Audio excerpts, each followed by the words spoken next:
Nigga always late to work.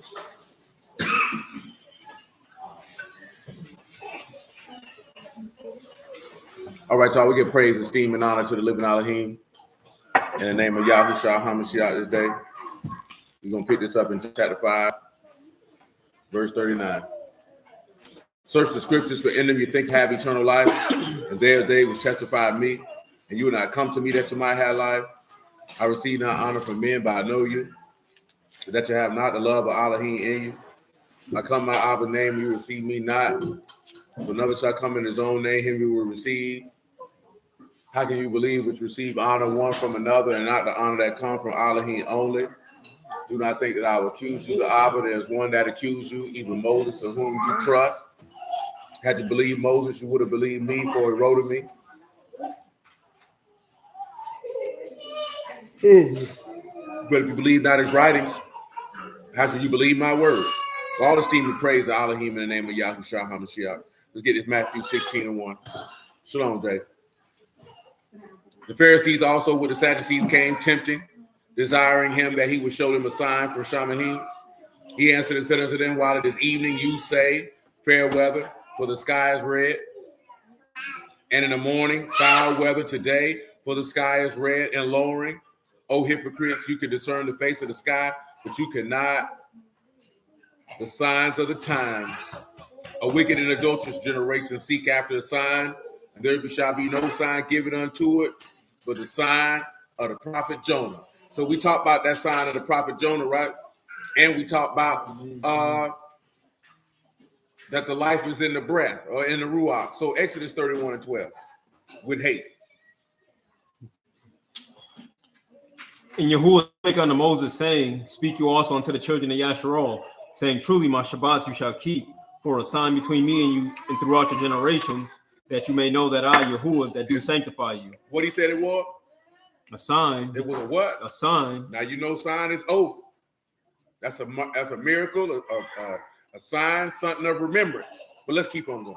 You shall keep the Shabbat, therefore, for it is Kadash unto you. Everyone that defile it shall surely be put to death. Pause. Let's look at what defile means.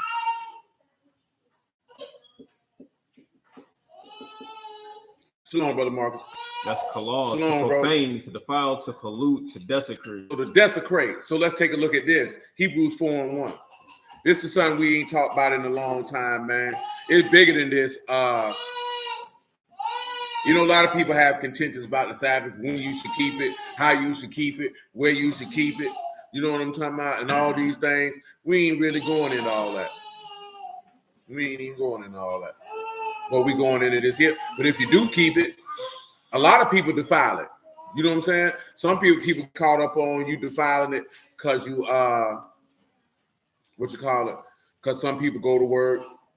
Some people go out and hang out on the Sabbath. You know what I'm talking about? Some people buy and sell and do all type of things. Some people feel like you're wrong if you're cooking. You know what I'm talking about? Some people feel like don't keep it at all because you can't keep it right. You know what I'm talking about? Now I ask you this here, right? Because some people believe that you can't keep the Sabbath in captivity. Where can you find out that you can? And they did, and you should. Because it's in here. No, it ain't in the book of Joshua. They weren't in captivity.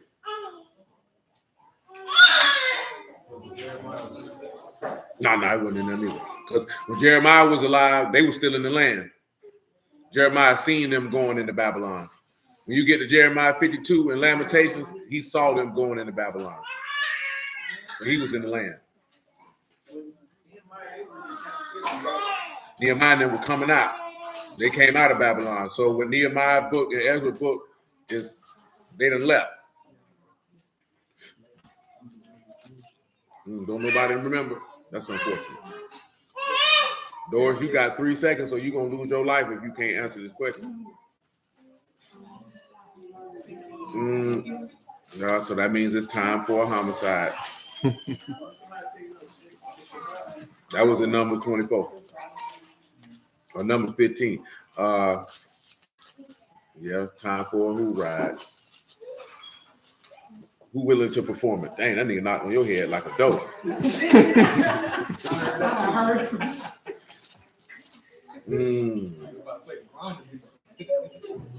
Bet you pay attention next time.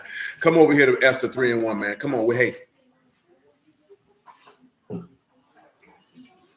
After these things, the king Xerxes promote Haman, the son of Hammedatha the Agite, and advanced him and set his seat above all the princes that were with him. All the king's servants that are in the king's gate bowed in reverence Haman, for the king had so commanded concerning him. But Mordecai bowed not, nor did reverence. Mm-hmm. Then the king's servants, which in the king's gate, said unto Mordecai, why transgress you the king's commandment? Came to pass. When they spake daily unto him, and he hearkened not unto them, that they told Haman to see whether Mordecai's matters would stand. For he had told them that he, a Yahudim, and when Haman saw that Mordecai bowed not, nor did him reverence, then Haman was full of wrath, and he thought scorn to lay hands on Mordecai alone. For they had showed him the people of Mordecai. Wherefore Haman sought to destroy all the Yahudim throughout what? The whole kingdom of Xerxes and the people of Mordecai. Where is at this present time, where are these people at? If they're in the kingdom of Xerxes, where are they at? What's that? You said what? I couldn't understand you. I ain't being fair. They're in Babylon. Xerxes took over from Nebuchadnezzar. So it's not like they went from Babylon to Iran. They didn't go anywhere. You know what I'm talking about? Remember King Darius, the one who let him loose? The Medes and Persians took world rule from the Babylonians. So this is still the Babylonian captivity. This is the 70 years that they was gone. Now, I'm going to ask you this question here. In them 70 years that they were gone, what happened to the temple? It was destroyed. You know what I'm talking about? Shalom, Quran, man. There was no temple. During the time that you were in Babylon, there was no temple. You know what I'm talking about?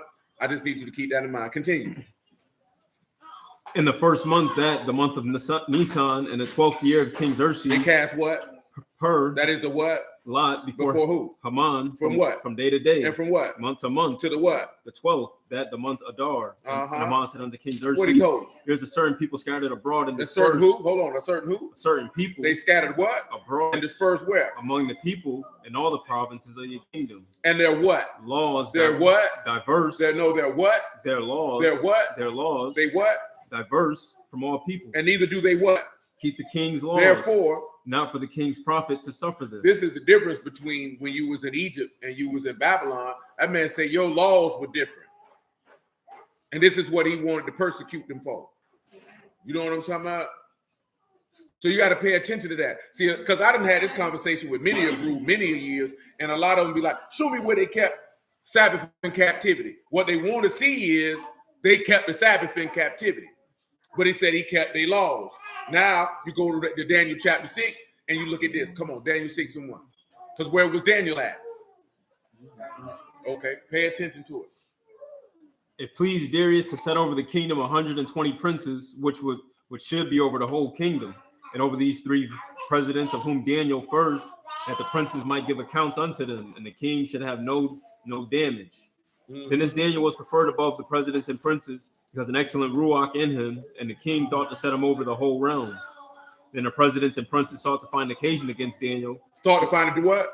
Occasion against Daniel. How they sought to find occasion against? Concerning the kingdom, but they could find none occasion nor fault, for as much he was faithful. He was what? Faithful, neither was there any error or fault found in him. Now, what is he faithful and no error and fault in? Let's go ahead and get faithful for him.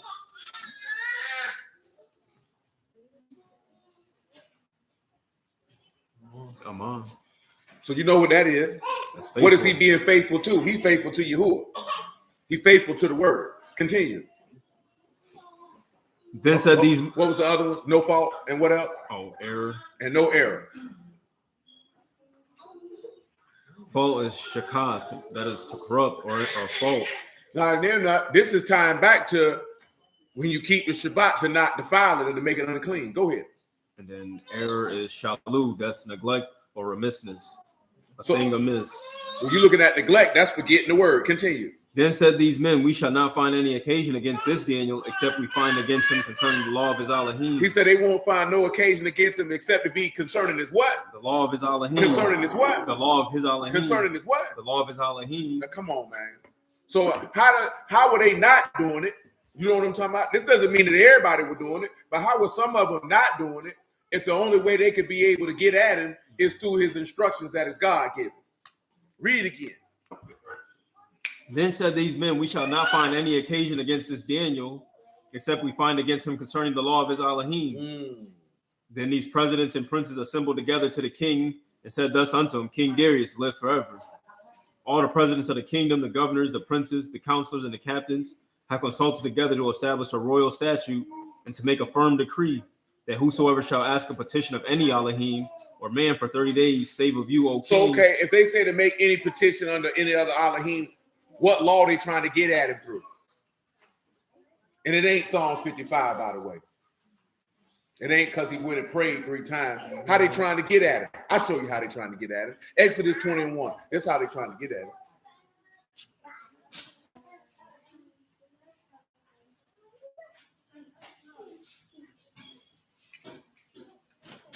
Exodus 21. And Elohim spake all these words, saying, I, Yahuwah your Elohim, which have brought you out of the land of Egypt, out of the house of bondage. You shall have no other gods before me. You shall not make unto you any graven image or any likeness that is in Shamahim above, or that is in the earth beneath, or that is in the water under the earth. You shall not bow down yourself to them, nor serve them. For I, Yahuwah your Elohim, a jealous Elohim, visiting the iniquity of your father of the fathers upon the children unto the 3rd and 4th. Didn't he just say, don't have no God before me? So they were trying to get through him through the 10. So you mean to tell me he just did that one and not the other one? So you got 2 witnesses of when they were in the same captivity that them people were keeping Sabbath and all. You know what I'm talking about? Shoot, regardless if individuals observe Purim or not, it was instituted during the time of captivity. Shoot, this is take it even further. Passover was instituted during the time of captivity. That's where you kept it at. You know what I'm saying? Now I know a lot of, like I said, that's an old Israelite argument. You know what I'm talking about? I'm just dealing with that because we're dealing with the sign where it's saying that the Sabbath is a sign. You know what I'm saying? So therefore, that's why we're dealing with it. No other reason other than that. But let's go to Hebrews 4 and 1 though. I got a question. Go ahead. The niggas that like keep Sabbath on Wednesday, what happens to them? Oh, they don't have to deal with that with the Lord. I ain't got nothing to do with it. You know what I'm talking about? And like I said, that's an old Israelite argument, and it still persists depending on who it is that you talk to and what circles you run in. You know what I'm talking about? Because you'll have people to be like lunar Sabbath. Somebody was just talking about that on Clubhouse. I heard briefly, I think last week, may have been this week, because I don't remember. That stuff be running together. But you know, they were just discussing the fact that this is something I done talked to many people about. You know what I'm talking about? And that's a lot of people look at, hey man, when the new moon come in, the Sabbath restart. And I'm like, bro, that makes absolutely no sense, because a cycle of days is a cycle of days. A week doesn't change because a month changes. These dudes believe that once a new month come in, you start the whole week all over again. You know what I'm saying? And that don't make any sense, because Yahuwah is a continuous Elohim. Time don't stop. Okay, it's a new month. You know what I'm talking about? Shalom, Mother Stephanie. Time don't stop. They be like, see now, first day of the month, you count 7 days from the first day of the month, and that's your Sabbath. The Sabbath will never be on the same day. And I'm like, hey man, that's your business, bro.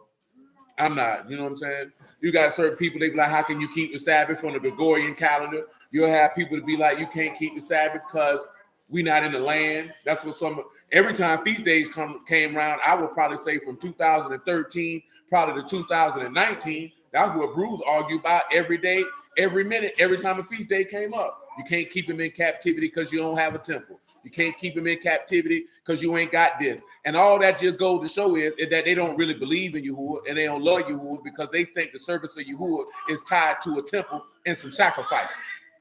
Excuse me. You know what I'm talking about? That's what people more problem is. But guess what? The first Passover, it wasn't no temple and it wasn't no sacrifice needed. Because that doggone lamb wasn't no sacrifice, as forth as how a sacrifice is supposed to be done. That was something that was done. And you got some people that say you shouldn't keep Passover in the congregation, that everybody should keep it at their house, and that everybody should eat their own lamb at their own house. All this is a whole bunch of people who, if you're going to do this with this law, you're going to have to keep every single solitary word of it. That means if you're telling me to make some lamb at my house, I'm going to need you to put that blood on that doorpost too. I'm gonna need you to roast that lamb whole, and I'm gonna need you to eat him in the whole night. And if you don't eat him, I'm gonna need you to throw him away. I'm gonna need you not to come out your door. I'm gonna need you to have your shoes on your feet and your staff in your hand. If you're gonna do all that, you're gonna make sure to do all of it. Now, I need you to have bitter herbs and all that. It's a whole bunch of stuff people do to make themselves feel righteous when he doesn't even care about all that. That's not even the point. You know what I'm saying? The point is to have a celebratory convocation in his name. You can sit down, get understanding of his word, and rejoice and eat some food. That's what he wanted you to do, with the focus on the word. You know what I'm talking about? And don't nobody want to do all that because we looking at this here, man. Before there was a Levitical priesthood, the word of Yahuwah reigned in Shamahim. So I don't even know what we're talking about. You know what I'm saying? And you don't need a temple. At the end of the day, the temple of Yahuwah is the house of Elohim. But guess what? He showed you something. Ezekiel 11:20. Let that go. Oh, Quran say the creation week Shabbat was on day 7, but the moon was created till day 4. So Shabbat was on the 3rd lunar month by doing that. Yeah, hey man, I don't even get caught up in all that, bro, because that junk can give you a headache. And then when you turn around and you look at it, when you examine the text say a year got 360 days in it, and a lunar month gonna give you 354. And then of course, you know, about every 4 to 5 years, you'll get 13 months in a lunar calendar. So now how we dealing with 13 months when the book say clear as day that Solomon had an officer for every month of the year and he had 12 officers? So what are we doing? You know what I'm saying? And then you say you don't want to do the stuff the Jewish people do, but the moon stuff come from them.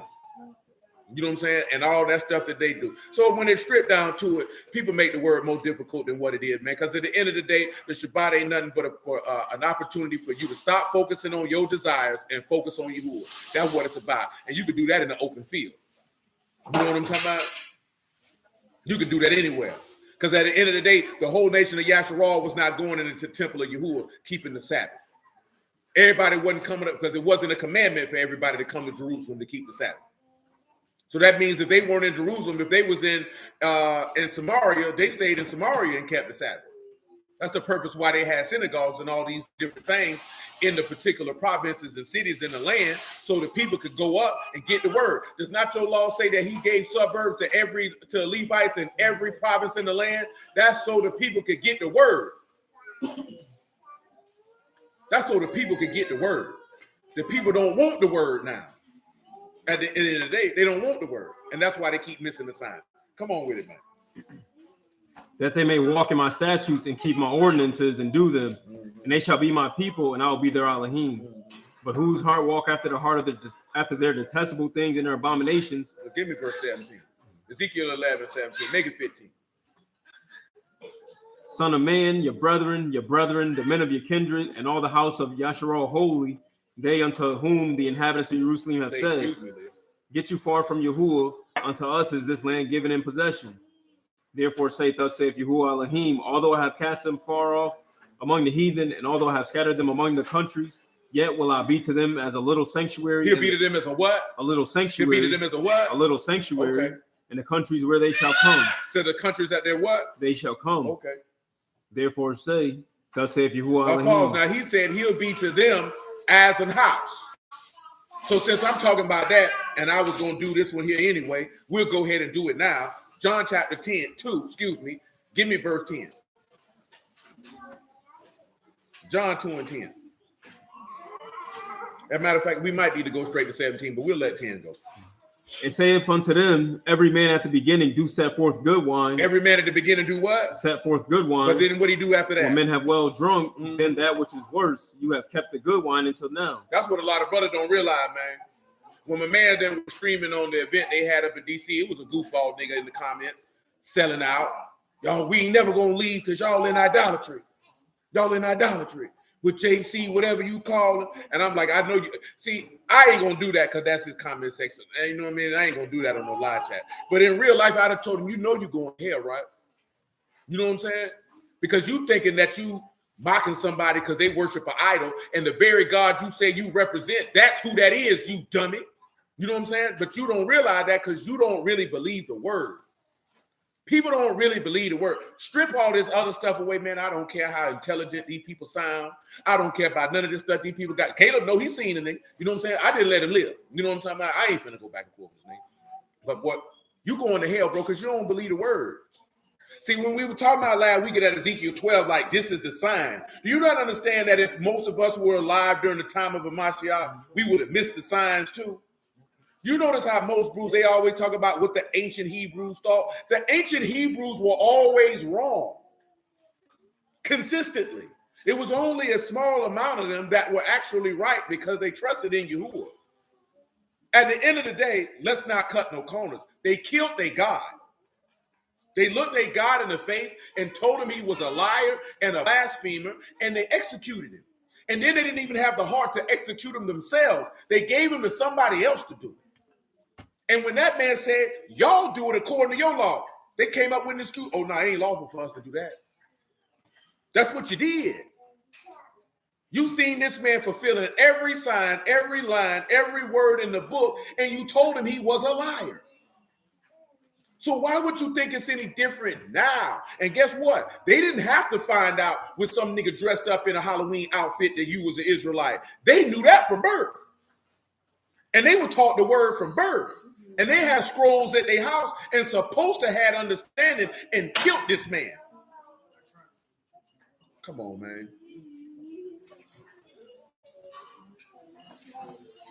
Yeah, you would have hoped they didn't know. You would have hoped they didn't know what they were doing. But see, don't nobody want to deal with that because that's too real, because that crunch people.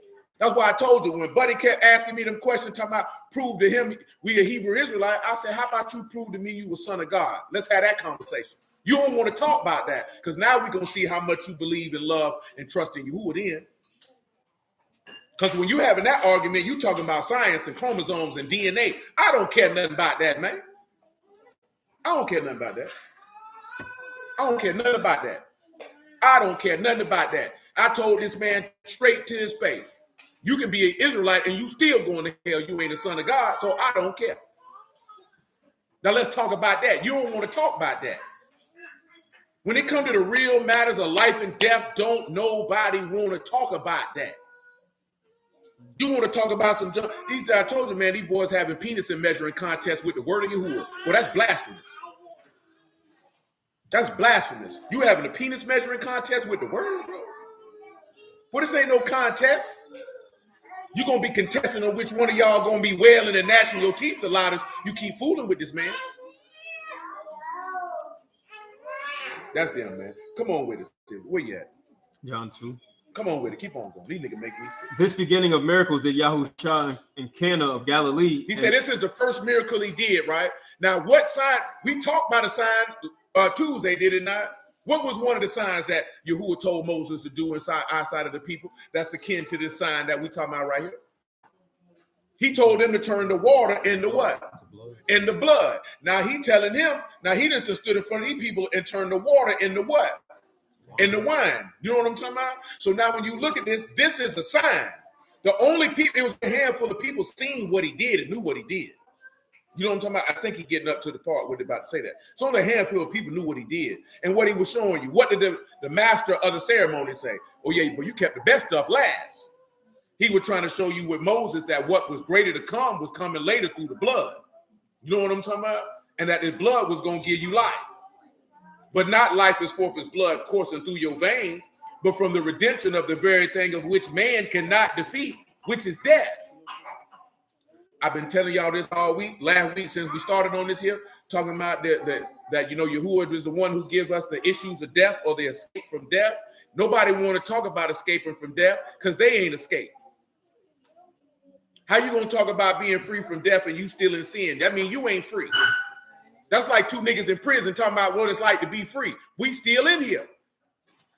And you know how I know this? Because I did 5 years with niggas talking about being free. And then they got ready. They talking about lights out. Nigga got in that bunk and went to bed. You know what I'm talking about? You know the saddest thing? Civic, no, he done seen it. You know the saddest thing in the world when a grown man realized another grown man telling him to go to bed and he got to go? Because if he don't go, I don't know, them niggas in Massachusetts might not beat niggas. But them niggas down here in Florida, they going to beat you.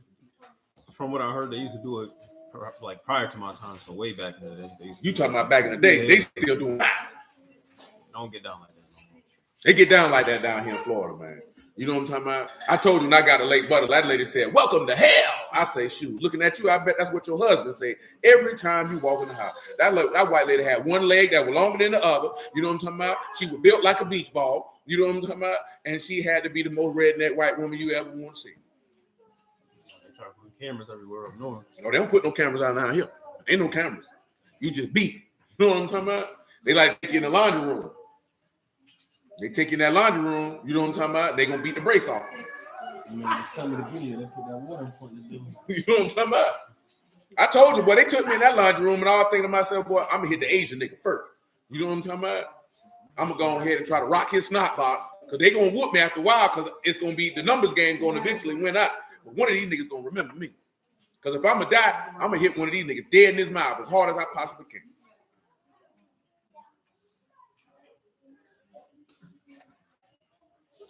It was a dude some years back. I think he killed the CO. Man, they stomped Buddy face in so bad, man, he had boot prints on his face. You know what I'm talking about? They did that at FSP. Yeah, you go to FSP or Union, all that there, man, yeah, they gonna go ahead and beat you. They ain't got no problem with it. Ain't nobody gonna send for you. That's why if you got people who locked up, you better check on them. You know what I'm talking about? Because you get calls sometimes, you come like, yeah, he in there. Yeah, the people been did something to him. You know what I'm saying? They don't tell you a good old lie. I told you, boy, I was in the box. Dude died in a suicide cell talking about he hung himself. You know, and that sound all well and good. You can't hang yourself in a suicide cell. That's why it's the suicide cell.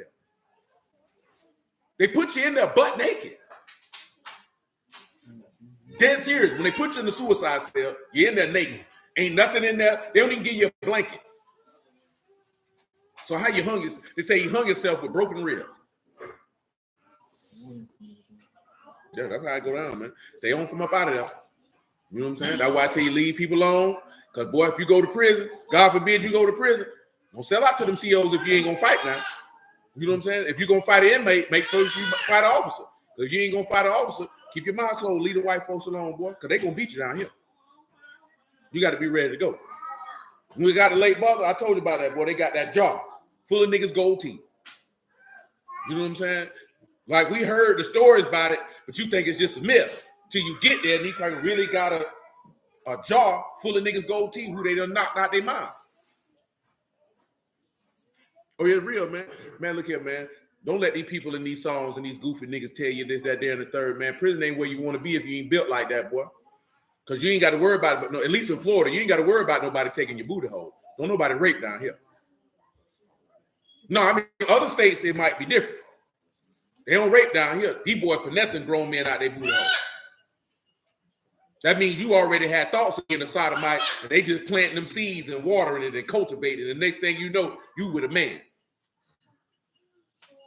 Yeah, that's how I go down there. I've been told you, man. Some of the coolest dudes in your neighborhood you think he is, boy, that man was kissing boys up there. That boy ain't had no 1,000 years. That boy had 5. He came home. He came home and gave you a hug. He was laid up with a nigga the whole time. I seen it. And I told you I got out with a dude who I was in the dorm with who was doing that, and he act like he wasn't doing nothing. And he looking at me like, I say, come on, bro. I know what you were doing in there, man. That junk be sad. It make you sad when you see it. Nigga, I had a homeboy. That boy got turned out at the P farm. You know how long you at the P farm for? 12 months. Man, that nigga was up under the bunk with the sissy, man. I said, man, I don't know this nigga no more, man. I was dazed and confused. I said, what's going on here?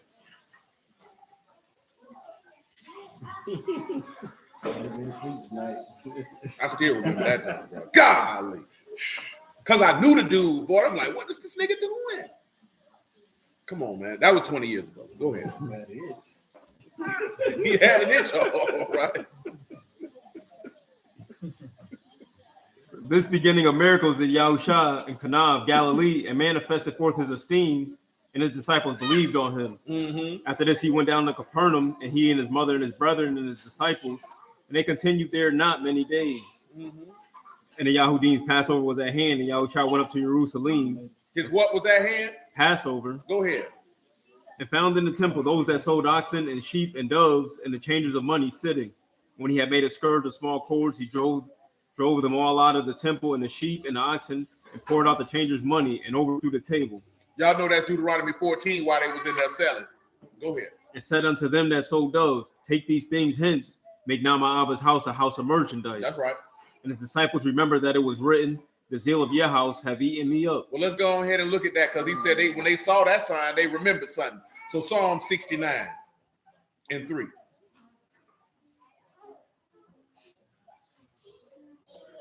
I am weary of my crying, my throat is dried, my eyes fail while I wait for my Elohim. While I wait for my Elohim. They that hate me without a cause are more than the hairs of my head.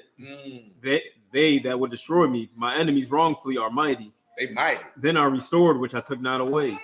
O Elohim, you know my foolishness, and my sins are not hid from you. They ain't hid. Let not them that wait on you, O Yahuwah Elohim of hosts, be ashamed for my sake. Let not those that seek you be confounded for my sake, O Elohim of Yasharol. Because for your sake I have borne reproach, shame have covered your face. Shame is what? Covered my face. That's right. I am become a stranger unto my brethren, and an alien unto my mother's children. For the zeal of your house have eaten me up. The what? The zeal of your house have eaten me up. Tell them what zeal mean. Hey, Mom, Neil. That's kana, that's ardor, zeal, jealousy. The jealousy of his house was eaten.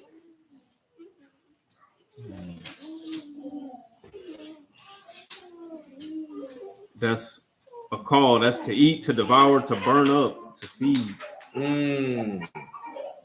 Now, why would it say the jealousy of his house is eating him up? What is his house?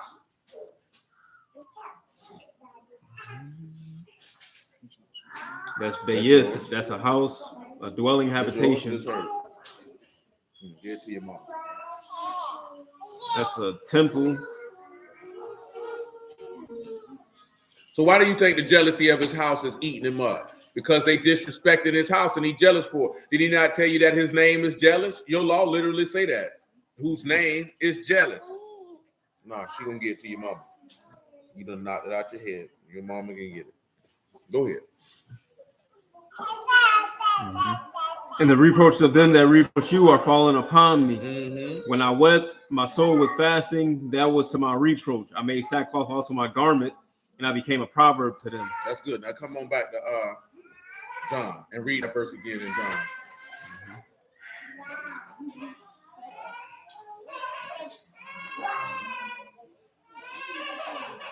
And his disciples remembered that it was written, that's verse 17. And his disciples remembered that it was written, the zeal of your house have eaten me up. Then answered the Yahudim and said unto him, What sign showed you unto us, seeing that you do these things? They want to see a sign. Yahushua answered and said unto them, destroy this temple, and in 3 days I will raise it up. He said, that's the sign. Then said the Yahudim, 46 years was the temple and building, and will you rear it up in 3 days?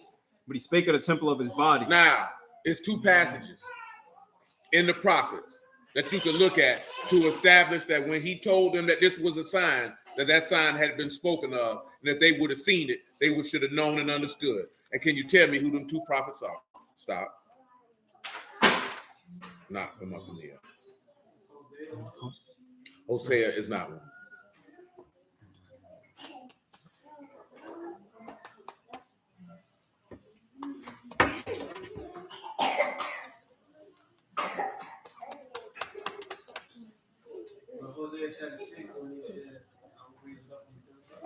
No, he said he wasn't talking about no temple. He was talking about he'll wound us and raise us up in his sight. He said Jeremiah ain't Jeremiah either. Elijah ain't got a book. Throw somebody out of here. I need you to sit down. Going once? No, it ain't Jonah either. Shalom, Brother Shaul. There's two prophets, man. That speak of this directly. Ain't Isaiah either. Come on to Haggai chapter 2, man. Come on with it. Tell me what 2 and 5 say. Quran said Hosea 2. That ain't the one. He probably thinking about the same one you think about, Stan. The word that I covenanted with you when you came out of Egypt, so my Ruach remained among you, fear you not. For thus saith Yahuwah of hosts, yet once a little while, and I will shake the Shamahim and the earth. He'll do what? I will shake Shamahim and the earth and the sea and the dry, and I will shake all nations, and the desire of all nations shall come. And I will fill this house with a steam, saith Yahuwah of hosts. He'll fill this house with what? With a steam. With what? A steam. Go ahead. The silver mine, the gold mine, saith Yahuwah of hosts. The esteem of this latter house shall be greater than of the former. He said the esteem of the what? Latter house will be greater than the esteem of the former. Saith Yahuwah of hosts. And in this place will I give shalom, saith Yahuwah of hosts. And the 24th of the 9th, in the 2nd year of Darius, came the word of Yahuwah by Haggai the prophet, saying, thus saith Yahuwah of hosts, ask now the priest the law, saying, if one bear Kadash flesh in the skirt of his garment, and with his skirt do touch bread or pottage or wine or oil, or any meat, shall it be Kadash? And the priest answered and said, no. Then said Haggai, if I'm... You can stop right there. I don't need all that. Now look at what he said, right? Right here in verse 9. The esteem of this latter house will be greater than the esteem of the former house. Now let's go to Amos 9 and 7.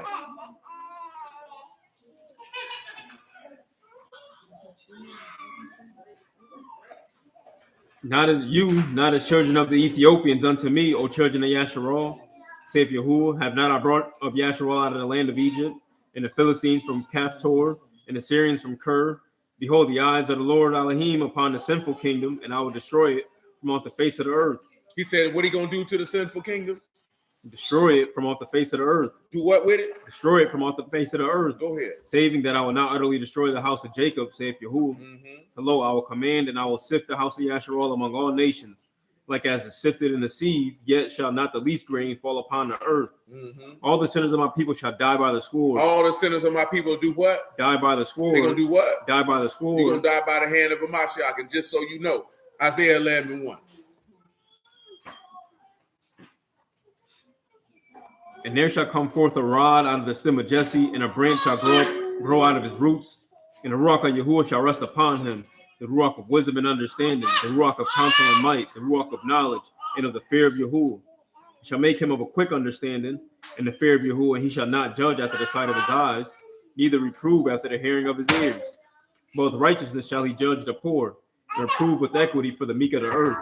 He shall smite the earth with the rod of his mouth, and with the breath of his lips shall he slay the wicked. That's what you're dying by.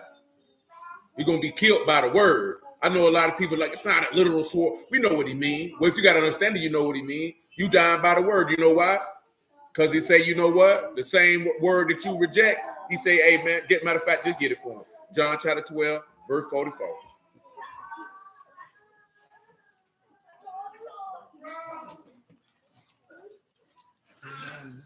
Yahushua cried and said, he that believe on me, believe not on me, but on him that sent me. And he that see me, see him that sent me. I am come a light into the world, that whosoever believe on me should not abide in darkness. And if any man hear my words and believe not, I judge him not, for I came not to judge the world. He said, I judge him not. See, this is what a lot of people get it twisted.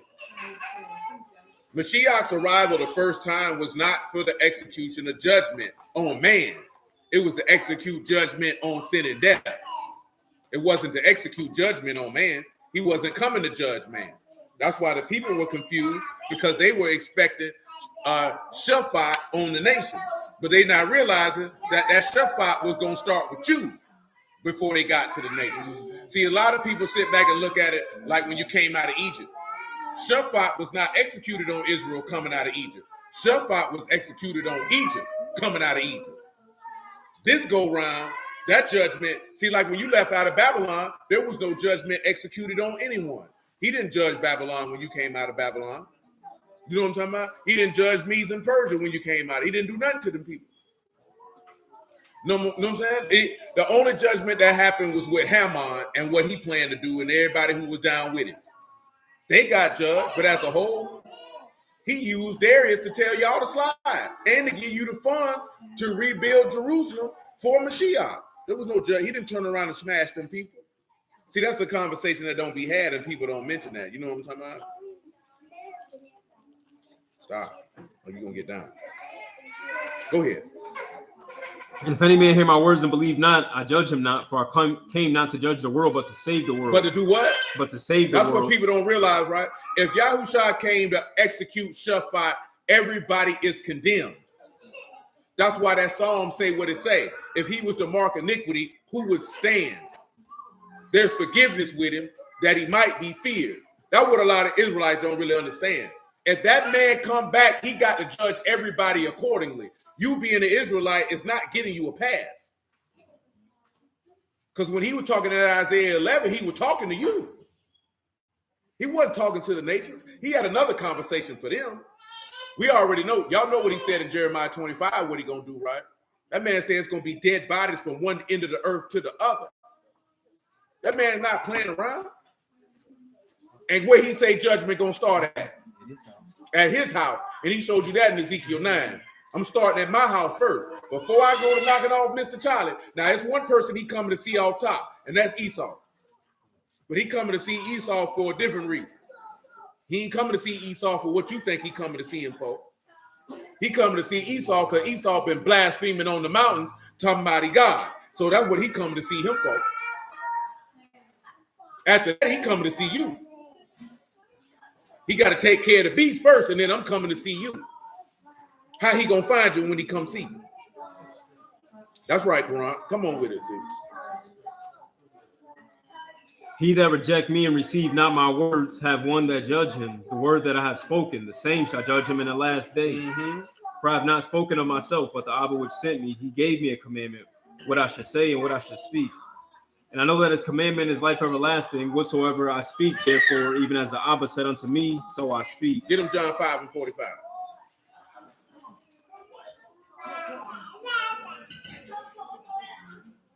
Do not think that I'll accuse you to the Abba. There is one that accuses you. Even who? Moses, in whom you trust. He said that word that you trust in, that's what's going to accuse you.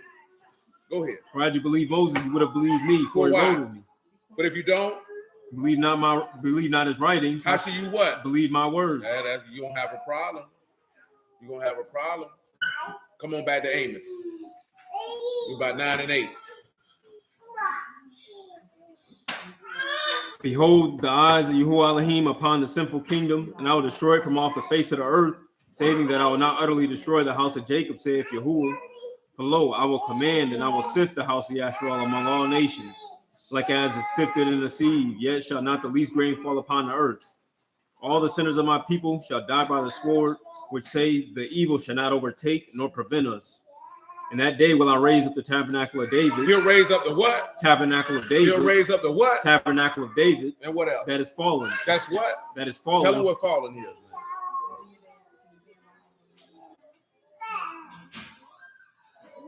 That's nafal, to fall, lie, to be cast down. Same thing like we were talking about with that Proverbs 24:16. Go ahead, man. Had it not been cast down, Isaiah tell you truth, been cast down in the street. And close up the breaches thereof. Now tell him what the breaches is. Tell him what close up the breaches is. Close up is gadar, to wall up, to wall off, to close off, to build a wall. To build a wall. That's what Nehemiah then were doing, wasn't it? And then breaches is parets, a breach, a gap, a bursting forth. A breach, a gap, a bursting forth. Well, what's the gap? What's burst forth? You hear people say that we got to stand in the gap, rebuild the breaches. Well, if you got a gap, that's a separation from God. He said he gonna rebuild the what? Close up the breaches. He said he gonna raise up the tabernacle of David, which has been cast down, to close up the breach. Well, what is the breach? And I will raise up his ruins. Raise up his what? His ruins. Tell him what ruins is, man.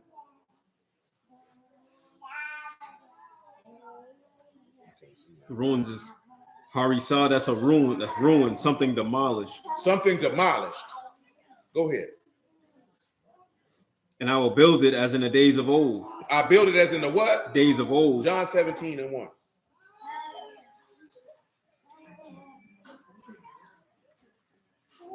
These words spake Yahushua and lifted up his eyes to Shamahim and said, Abba, the hour is come. Esteem your son, that your son also may esteem you. As you have given him power over all flesh, that he should give eternal life to as many as you have given him. And this is life eternal, that they might know you, the only true Elohim, and Yahushua HaMashiach, whom you have sent. I have esteemed you on the earth, and I have finished the work which you gave me to do. And now, O Abba, esteem you me with your own self, with the esteem which I had with you before the world was. Isn't that not him making the esteem of the latter house greater than the former house, and to rebuild the ruins, to make them as in the days of old, to set him back in his original state. But to set him back in his original state is to turn around and make you greater. 2 Corinthians chapter 3, man. Give me verse 10. You're a goofy, baby. For even that which was made esteemed had no esteem in this respect, by reason of the esteem that excelled. For if that which is done away Say by reason by the esteem that what? Of the esteem that excelled. See, it's the same way when you look at Adam. Adam was of great esteem. Yahuwah made him with his own hands. But the second Adam excels the esteem of Adam. It's the same way that the first covenant was good, but the second covenant exceeds it. See, a lot of I don't even think we really look at something just because you're saying that something is greater is not diminishing the of that which came before. It's that this one here is better. Continue. For if that which is done away esteemed, much more that which remained esteemed. Seeing then that we have such hope, we use great plainness of speech. That's right. And not as Moses put a veil over his face, that the children of Yasharal could not steadfastly look to the end of that which is abolished. Shalom, bro. But their minds were blinded, for until this day remained the same veil, untaken away in the reading of the Old Testament, which is done away in Mashiach. Mm-hmm. But even until this day, when Moses is read, the veil is upon their heart. It's on their what? Upon their heart. Go ahead. Nevertheless, when thou turn to the Lord, the veil shall be taken away. It's a lot of people, man. That's what I was telling you with Buddy. The veil on their heart. That thing covered up, man, because they don't believe the book. It's a very difficult endeavor for individuals. Like I said, people go in, like they say, I don't deal with that JC, this, that, there, and the third. Man, don't nobody care about that junk, man. You just don't believe the book. You don't know the word as good as you think you do. It's a lot of dudes, like dude probably spent a good hour talking about we idolaters. You even know what an idolater is? Ain't nobody you know why they get caught up in that? Because people say the same stuff. The white man came up with Christianity as if people hadn't been serving Yahuwah before they came over here. Most people have a fall, like I told you, man, most people have an inferiority complex when it comes to Caucasians. You believe that everything began and ends with them. So you believe everything that they did during the time of your castigation and slavery is the this, that, then, the third, that when the grand scheme of history, they're bit players. They're bit players in the grand scheme of history. You know what I'm talking about? They use the word, and they use the word over here for their advantage. You know what I'm talking about? But it doesn't take much in the independent research to see that the word was here long before they put you on a slave ship. You know what I'm talking about? When they was off in somewhere doing whatever it was that they were doing, touching on themselves and eating dogs, you know what I'm talking about? You had the word. I'm just telling you history why. That's what they say some of them were doing. Besides, pleasuring themselves with themselves. Yeah, I mean, Koreans eat dogs, and you had the word while they was over there eating them. You know what I'm talking about? Shoot, that's what the Masons like to do. You know what I'm talking about? Meaning they participated in abominable activities. I mean, that's what the Egyptians were doing. Because all the original Mason halls come from the Egyptian pyramids, and they was up under the ground. You thought it was some old deep stuff they had going on down there, but really they was down there touching boys. Doing rituals, touching boys, putting on makeup. That's what they were down there doing. You know what I'm talking about? Now, see, most people don't know that. You have to really go into masonry and find out like where they get their stuff from and what the people was really in there, because they know. The Masons know what they was in there doing. That's why they use pyramids and all this. But, before I was even in the word, man, we was on that there, man. You like, damn, these niggas weird. They're weird. That's why they call it the Babylonian mystery school system, because that's where it come from. And them people was on some different type of time. We want to believe that these people were just great apps, and nah, man, them niggas was freaks. Nigga, the Egyptians used to be around there eating rhinoceros butt. The same way you eat rump roast, because if you eat a rump roast, you eating butt. You know what I'm saying? Let's just go ahead and keep it real. That's cow butt. You know what I'm talking about? They literally call it a rump roast. Hey, it's close enough. You could call it the thigh, the shoulder. But all jokes aside, though, Look what Ron say. He said the French ate frogs and snails for crying out loud, and they only 21 miles across the sea from where he at. But all those out there, the Egyptians were known that rhinoceros butt was a delicacy for them. They literally got inscribed on their walls, men trying to give fellatio to themselves. Set literally masturbated and ejaculated on lettuce and tried to sodomize his nephew. Why would I want to serve a God that like men? And not only men, your nephew.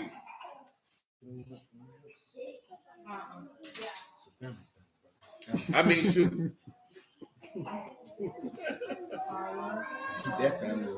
Well, I'll tell you this here, Daryl. The one Lord, one faith, one immersion is a tenet that's in the text. It just ain't spelled out that way. He was just saying any Bible that's before Catholicism isn't Christianity. But this is the thing. Catholicism ain't really got nothing to do with the word at all. It's really just Babylonian pagan sun worship. And it's a mix of Dagon worship. See, we don't realize the word and what they do are two different things. Because everything that the Catholics do, the word is against. Because nowhere in the word did it say that a priest had to be unmarried. You know what I'm talking about? Nowhere in the word does it even give license for a nun. Nowhere in the word does it tell a woman to never be with a man her entire life, to serve him. He never said that. You know what I'm saying? Catholicism don't promote families. Yahuwah do. Yahuwah say, get your wife, enjoy the wife of your youth, and have some children. And matter of fact, you can't even rule over my house if you ain't got no wife. And you got a whole bunch of white men in there, and they touching on little boys. Man, once the first time you heard about them men touching on little boys, you ain't never supposed to walk back in another Catholic church a day in your life. You know what I'm talking about? And even the whole idea of the Pope ain't book, they made that up. They call him the vicar of Christ, meaning he the substitute. You know what I'm talking about? Talking about Peter was the first Pope. There's no book for none of that. They just eat that up. They took the God of the Philistines, they took the God of the Babylonians, they took the God of the Egyptians, they mixed it all together and just used the word for their cover.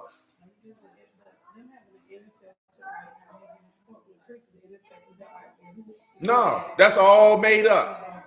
You can't go to no man and confess your sins, Father, I have sinned. Ain't no book for that. They made that up. You know what I'm talking about? Yeah, they made that up. They made all that up. There ain't no book for none of that. You know what I'm saying? What's background of people? Shalom, brother Ellis. What? Shoot. Caucasians. But the basis of what they doing is a mix of a few. Oh shoot, Romans, Italians. But really, all they took was all the religions of what you would call the Middle East and put them all together. You know what I'm saying? Actually saw the Pope. You know, all of them just started running to go see him. That man I was. didn't know the uproar about it. Yeah. I actually screamed on Yeah, that man worship. I mean, of course, you know, that's another thing when you're dealing with it. It's only 3 city-states in the entire world. You know what I'm saying? It's Washington, D.C., it's Vatican City, and it's London. They're the only 3 cities. Because the Washington, D.C., if you didn't know, I would hope you would have known this, is not a part of the United States of America. That's why they don't have a congressional seat. You know what I'm talking about? Oh, you didn't know that? You've been a teacher for all these years and you didn't know this? This ain't history nor geography. Well, they say Catholicism was just a political power in Europe at the time. Besides all the it was. It was a political move. Of course, remember I told y'all this, right? If you go get the 48 Laws of Power and you open up chapter 48 and say preach change, don't reform too quickly. In the side, it talk about Constantine and what he did with Christmas, because Christmas was a Mithras sun worship festival. So he's seeing that all these Hebrews and all these Gentiles serving Yahuwah, but then you got all these people, it's causing conflict in your realm. All he cared about was maintaining power. So I will pretend to be whatever I need to pretend to be to maintain my power. Then over time, because he tried to mix them, it just became synonymous and people just rolled with it and just assumed that, hey, man, Jesus was born on December 25th, this, that, there, and the third. And people now in these days and times, they know it's not in the book. They don't care. They don't care. They have attributed in their mind that this is what this is about, and this is what it's going to be about. I don't care what you say. But at the end of the day, it was about Bacchus. Y'all know about Bacchus. We didn't talk about this before. For Mithras, for Bacchus Day, them men went, beat up their wives, had sex with their homeboys after they exchanged gifts. That's what they were doing. The book don't allow for any of that. You know what I'm talking about? That's why it takes us back to what we was reading earlier and Esther, when it said our laws are different from theirs. You know what I'm talking about? See, just like Yahushua said, get that John chapter 7, man, verse 15. Go ahead, Derek. What'd you say?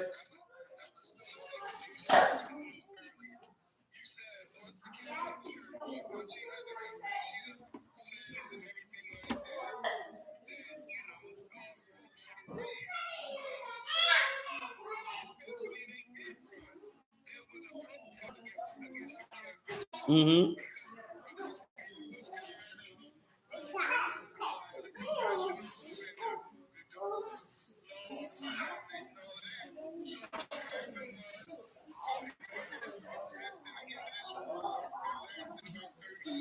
Mm-hmm.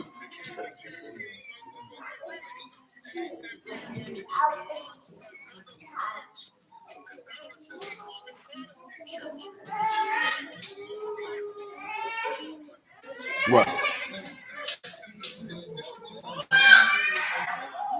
Oh no. I can dig it. I can dig it. I understand what you're saying. And honestly, there, man, I don't disagree with you. My point is that whether it's Protestantism, whether it's Calvinism, whether it's the key point of what you're looking at is it's always something attached to a man and not Yahuwah. And that's a strong sign that that's not something that anybody's supposed to be involved with. You know what I'm talking about? Like they just coming up with stuff and basically coming up with stuff to maintain their power. This is what I was telling y'all last night. I've been telling y'all for years. When you're dealing with men, you're dealing with people who have a strong desire for power. And when you come into it ho-hum, acting like a child or a woman, not understanding power dynamics and how serious it is, like you have a lot of people, right? They'll scream about 48 laws of power is demonic, it's demonic. And this is why you get ruled over by all these people you get ruled over on the natural side of things. Because they focused on power and how to get power. They don't care what they got to do to get it. They don't care who they got to step on to get it. And you too stupid to even be able to recognize when people trying to exert power over you. Because you're not even operating and thinking like a man. Most men want to rule and dominate. That's the reality of life. If you don't want to believe that, you lying to yourself. Most men want to rule and dominate. When you walking around in life thinking everything should be equal and everybody should be nice, you lie. But then you turn around and say, I can't wait till we get the kingdom. Well, silly nigga, what you think you're going to be doing there? You're going to be ruling and dominating. Boy, Solomon dominated. You understand what I'm telling you? If you go through it and you examine Solomon's life, Solomon dominated. That man taxed all the strangers. That man ruled with an iron fist. He may have been a wise man, a caring man, a compassionate man, but when it came down to rule, when you see the book say Yahushua was an austere man, well, that's real talk, man. That man ruled. See, a lot of brothers don't understand that you can be compassionate, loving, caring, merciful, and gracious and still rule with a my way is no way and an iron fist. Because it said that Yahushua was going to rule the heathen with a what? A rod of iron. That means he's going to rule. You're not coming in here doing what you want to do. You definitely not coming in here telling me what you're not going to do. See, that's hard for us to process because you don't understand power. You know what I'm talking about? We're not talking about taking power because guess what? What does the book tell us? He that ruleth amongst men need to be what? He got to be righteous. See, the problem is you got men who want power who ruling amongst men and they unjust. You know what I'm talking about? See, that's where the problem come in at. You understand what I'm telling you? But man, men want power. And if any man tell you he don't want power, it's because he ain't been taught by other men. Because if you want power in your own life, don't you? Most men want to be able to move how they want, when they want, do what they want. They want the people who they got authority over to yield to their authority. You want power. You can't turn around and talk about you want a woman to be the submissive and then say you don't want power. You can't turn around and say, I want financial freedom. You saying you want power. See, you equate power to the misuse of power by wicked men. Those are two different things, man. Because every man should have power in his life. Number one, you should have power over your lust.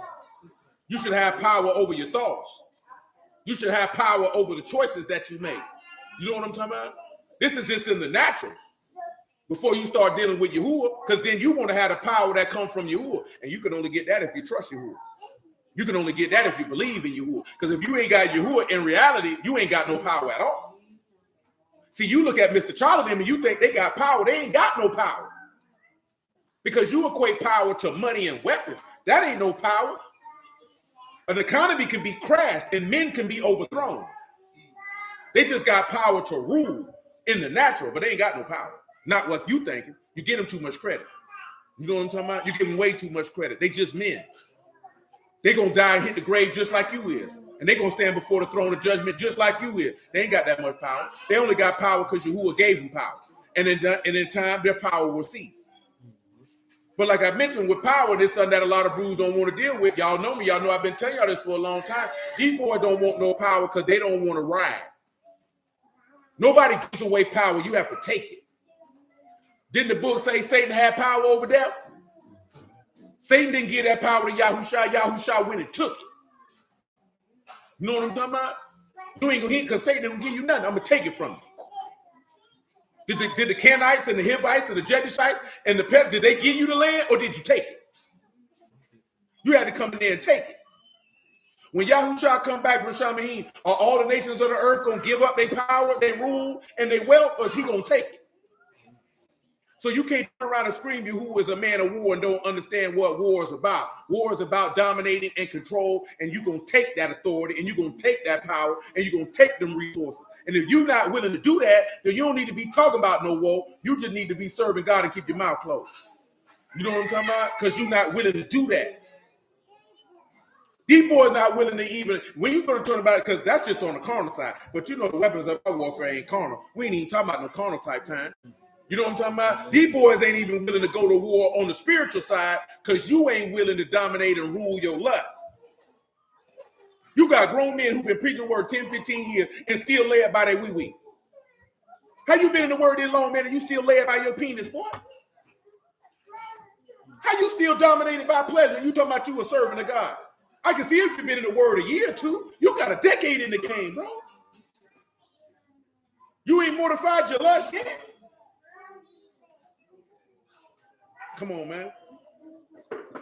Everybody want power, but don't nobody want to do the things that's necessary for power. And the thing that's necessary for power is a complete and utter obsession and committed discipline in order to have mastery over something. To get power, you got to have mastery over something. So that takes us back to what? Ecclesiastes 8, where the word of the king is there's power, there's mastery. Because we're seeking to have mastery over the flesh, and mastery over the lust of the eyes, and mastery over the lust of the world in order to have power with Elohim. We don't want to do that because you're not committed. And you're not committed because you don't believe in the process of his progress. You don't believe in the vision. And that's why these people perish day by day. That's why it happened. And you know what another reason why it happened? Because the men that we trust to give us the word don't know what they're talking about. Lamentation 2 and 14. This is why it happened. This is our problem right here. Lamentation 2 and 14.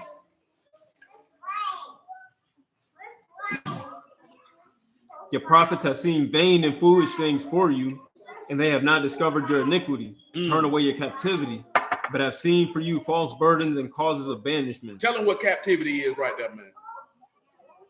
Hey, who you talking to, cuz? You having a conversation with yourself? That's shabuth, that's captivity, or captives, a former state of prosperity. He said a former state of prosperity, captive. Read the verse again from the top. Prophets have seen vain and foolish things. He said they're seeing worthless and stupid things for you. And they have not discovered your iniquity. So they can't cover the punishment that you under to do what? Turn away your captivity. So they can't get you out your sin. So you still in bondage. Go ahead. But I've seen for you false burdens and causes of banishment. All they seeing for you is things to keep you cut off from your God. That's it. They ain't closing up the breach. So you still got a problem.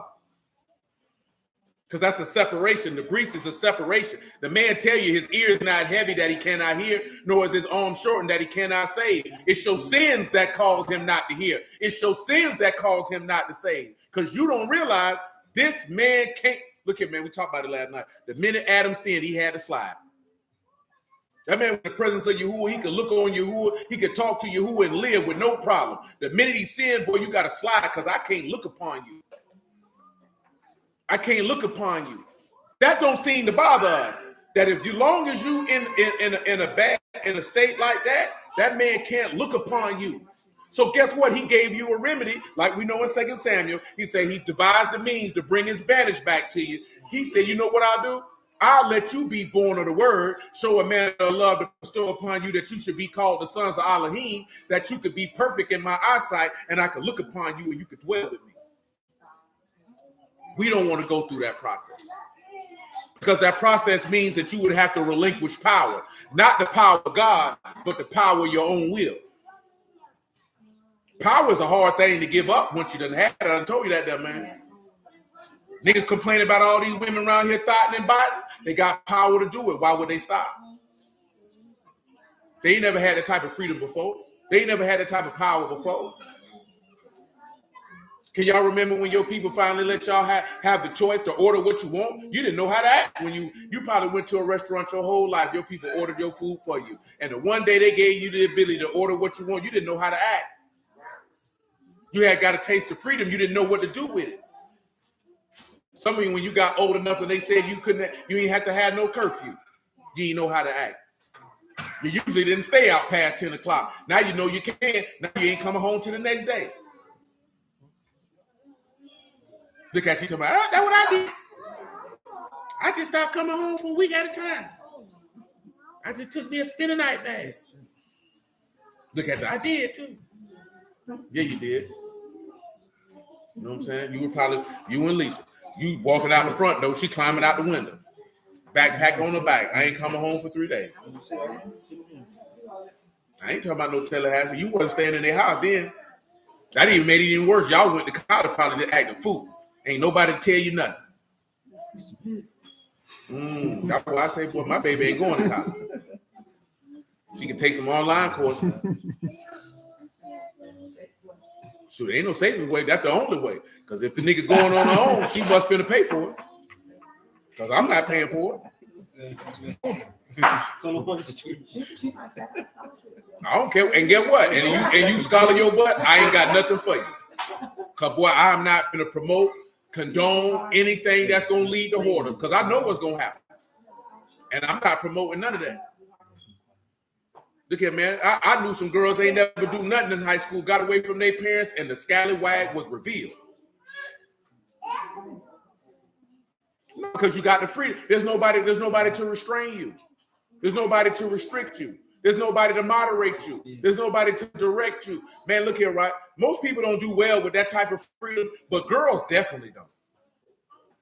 You drop a little girl in the college campus and she can be free and she ain't got to listen to nobody and nobody can know any of the devious, ungodly activities she participated in except for the people that she participated in and with. Man, you got boys, they had a girlfriend when she went to college, man, they thought she was just loving him the whole time and she was just getting bang-a-lang. You know what I'm talking about? That's not to say that. Now, see, some boys will get it, but usually college ain't no different than high school. If you wasn't getting too much play in high school, you wasn't going to get none in college either. You know what I'm talking about? That ain't going to pretty much change. But the difference is young boys might be, play around until they realize what it is. They find they perfect. They're going to be locked in. They don't really care about them. Except for the athletes, because it's easy for them to get them. They ain't got to do no work. You know what I'm saying? If you're not a popular individual on the campus, then you got to do the work and get some coochie. And when you go to looking at what I came here for and doing all this to get some women, I'm going to do here what I came here for. Yeah, it's going to last longer. If the women not coming easy to you. See, if the women coming easy to you, then it's easy for you to get caught up on. Go over here with the women at. You know what I'm talking about? Yeah, that's how most dudes. Dudes lack of focus in that type of environment is based on how easy he can get women. Because if he can get him easy, he going to get distracted with the party and getting drunk and chasing after women. If he can't get him easy, he gonna be locked in on what he was doing. You know what I'm talking about? Because that having that freedom ain't necessarily going to excite a man to the point where he just gonna go roughshod unless he just was completely sheltered. You know what I'm talking about? This is not or men are better or women are worse. This is just the reality of how men and women mind work. You give a woman some freedom, she usually don't know what to do with it. She's usually going to be irresponsible. You know what I'm talking about? Because usually when you're young like that, you know, especially if your daddy was in the house, he tried to stay on top of you. Stop having them boys call my house. Who that is you're going with, now you ain't got to answer to nobody. There's no man here. You mean I could have a nigga come over? You couldn't have a nigga come over when you was at your daddy's house. You know what I'm talking about? Hell, some of y'all couldn't have a nigga call your house. You know what I'm talking about? Now you got a cell phone. Nigga call. Don't nobody know. And you answer. You know what I'm talking about? You used to have to be in the house by 9. Now you meet the nigga at McDonald's at the drive-thru at 10:30. You used to have to hide you with sipping on a little brandy, a little cognac, a little scotch. Now you going to the liquor store buying it. You got a fake ID. You at the club sweating. Doing God knows what kind of dances. Drunk, listening to these sweet lies this nigga whispering in your ear. You know what I'm talking about? Now you're at the house. You know what I'm talking about? Nigga giving you drugs, you trying them. That's the one. Because you were trying them. It's okay a nigga slid you some Molly. It's all right a nigga gave you a Molly. Gave you a tab. A set. You know what I'm talking? You was in New York. You know you tried it. It's all right. Mm-hmm. Nigga put that junk in that rim and you steady drinking it. Why would I feel this way? This nigga, I was smoking hookah. I wouldn't have told nobody that. It's a thing in New York. It's a thing everywhere. It's gay.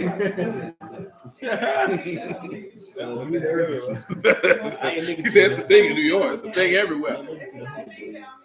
Lying to me. You don't go out. Whole hookah bars around here. We used to go out there to the cue ball right there on beach. So hookah lounge in the cue ball.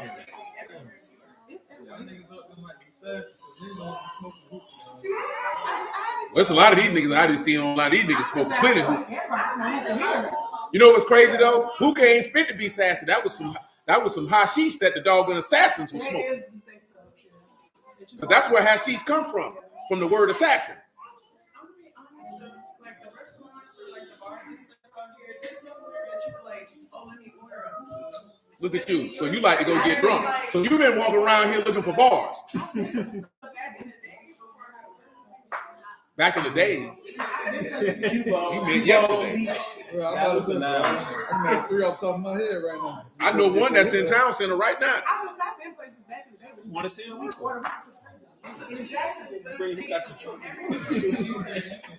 She saying she can go to a fine dining restaurant, want some hookah. You niggas gay. You know what I'm talking about? Yeah, that was all good. Come on, man. We don't want to talk about them sodomites in New York City. That's a different type of side. You done with Lamentations too? Yes, sir. 2 Corinthians. Yeah, we did that too, man. You come back to Hebrews 4. Did you have? I'm supposed to read John 7. Yeah, John 7:15. That was mentioned what he was talking about. I say that to say this here, right? Because a lot of people like to say Yahuwah give you free will. It's not that you have free will, so to speak. You have a choice between life and death. You know what I'm saying? If a person can't read, he can never see the spirit. You ain't got to hear it. You can come by hearing. Because guess what? You can read the book and be just like that Ethiopian eunuch. You understand what you read? How can I accept somebody guide me? You ain't never had to read the book one day in your life and somebody preach it to you. So they'll be able to lay the word in their heart. Yeah, somebody preach it to you. Because reading the book don't do you no good if you don't know what you read. Because there's a lot of people who can read and they might as well can't. When it comes to this right here. Boy, I hear bad teaching all the time. Junk make my blood boil. Sometimes I just walk away. You know what I'm saying? That junk could be on my phone. I just said sometimes I just have to walk away because I be wanting to go off. Like, that's horrible. That's horrible. You know why I don't say nothing? Because I'd be like, you know what? That's where Yahuwah want these people at. And who am I to stop? So I just walk away. Come on, man. And the Yahudim marveled, saying, how know this letters, having never learned? Never learned. Yahushua answered them and said, my doctrine is not mine, My doctrine ain't mine. but his that sent me. If any man Will do his will, then he'll know what? Of the doctrine, whether it be of Elohim. That's how, and I mentioned that to myself. what Daryl was talking about with the Catholic Church. If you want to know if the doctrine is of God or not, all you got to do is do his will and it'll show. If you do Catholicism, it's going to show pretty quickly that's not the will of God. You know what I'm talking about? Read it again. Mm-hmm. If any man will do his will, he shall know of the doctrine, whether it be of Elohim or I speak of myself. See, if anybody been doing the will of Elohim, they would know if Yahushua was an idol or not. But these goofy niggas ain't doing it. When anybody say, I don't believe in no JC, they say, I already know he ain't doing the will of Elohim. You couldn't have known. You couldn't be doing it. Because if you did, you would know that his doctrine is true. Go ahead. He that speak of himself seek his own esteem, but he that seek his esteem that sent me, the same is true, and no unrighteousness is in him. In it. Come on, man. Hebrews 4:1. Let us therefore fear, lest the promise being left of entering into his rest, any of you seem to come short of it. For unto us was the gospel preached, as well as unto them, but the word preached did not profit them, not being mixed with faith in them that heard. The word being preached didn't give them no value because they didn't believe the word. Come on. For we would have believed do enter into rest, as he said. They entered into what? Into rest. Those that believe entered into what? Into rest. Into what? Into rest. Okay. As I have sworn in my wrath, they shall enter into my rest, although the works were finished from the foundation of the world. Now he's talking about what happened. Hold on, right? Quran mentioned, he said we have freedom to choose his will or not. Y'all showed me really quickly when I came to the faith that Catholicism is not the one through the word. That's all. If you actually doing the word, you should be able to tell if somebody what they teaching you, if it's right or not. Most people not doing the word, so they're not figuring that out because you more concerned about being a part of a group. You know what I'm talking about? Whatever that group may be. Because that's the test. All you got to do is do the will. If you're doing the will of God, you'll know if that's good work or not. I don't care if you agree with what somebody's saying. I don't care if you like the person. It ain't about none of that. It's about the word. Quran say because he was genuinely trying to do his will. And what is his will? Look at, matter of fact, let me show you something real quick. Man, John 4, man. Give me verse 45. This is the mindset of majority of people on this planet. The rats, the earth, the land, whatever you want to call it. Then when he was coming to Galilee, the Galileans received him, having seen all the things that he did at Jerusalem at the feast, but they also went unto the feast. So Yahushua came again into Cana of Galilee, where he made the water wine. And there was a certain nobleman whose son was sick at Capernaum. When he heard that Yahushua was come out of Judea into Galilee, he went unto him and besought him that would come down and heal his son, for he was at the point of death. What did he say? Then said Yahushua unto him, except you see signs and wonders, you will not believe. Except you see what? Signs and wonders, you will not believe. Except you see what? Signs and wonders, you will not believe. This is somebody who's seeking their son to be healed or raised from the dead. What he said to them then is the same as it is now. Except that's why I told y'all, niggas gonna fall for the beast. Because he gonna come with signs and wonders. And that's the only way that most people gonna believe. You know what I'm talking about? Look here, man. Y'all want to see something fantastic. You want to see something I ain't never seen that before. That's why we don't get no signs and wonders in these days and times. Yeah. That's that Joel too. They nigga talking about superpowers. You ain't getting no superpowers, boy. Man, I remember GMS student used to be on that junk hard, man. You gonna be running through walls and doing this here. You ain't finna be doing nothing. You finna be looking ugly.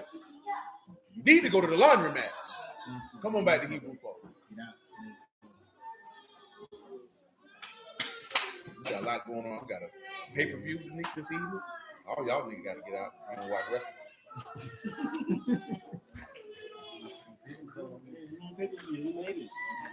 I paid for it. Payback. I don't know.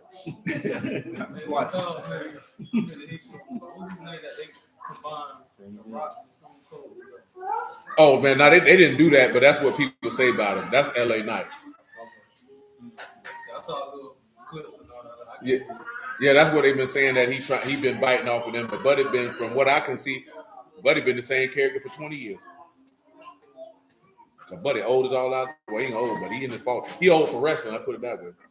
Nigga fault. Go ahead. In verse 4. Mm-hmm. For he spake in a certain place of the seventh on this wise, and Elohim did rest the seventh day from all his works. And in this again, if they shall enter into my rest, seeing therefore it remained that some must enter therein, and they to whom it was first preached entered not in because of unbelief. Because of unbelief. Again, he limited a certain day, saying in David, today, after so long a time, as it is said, today, if you will hear his voice, harden not your hearts. For if Yahushua had given them rest, he would have not spoke of another day.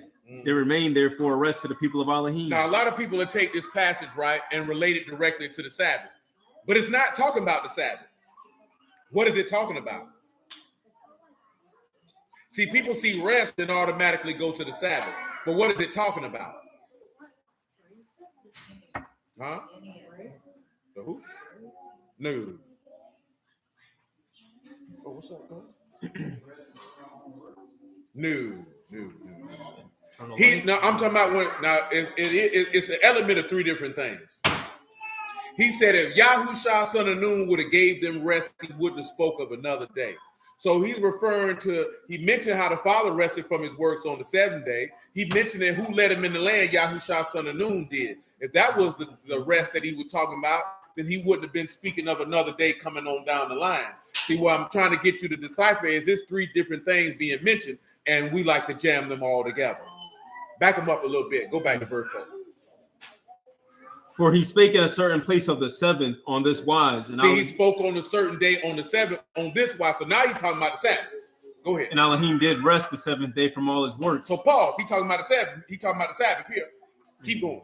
And in this again, if they shall enter into my rest. Say, in this again, if they will enter into my what? My rest. What else?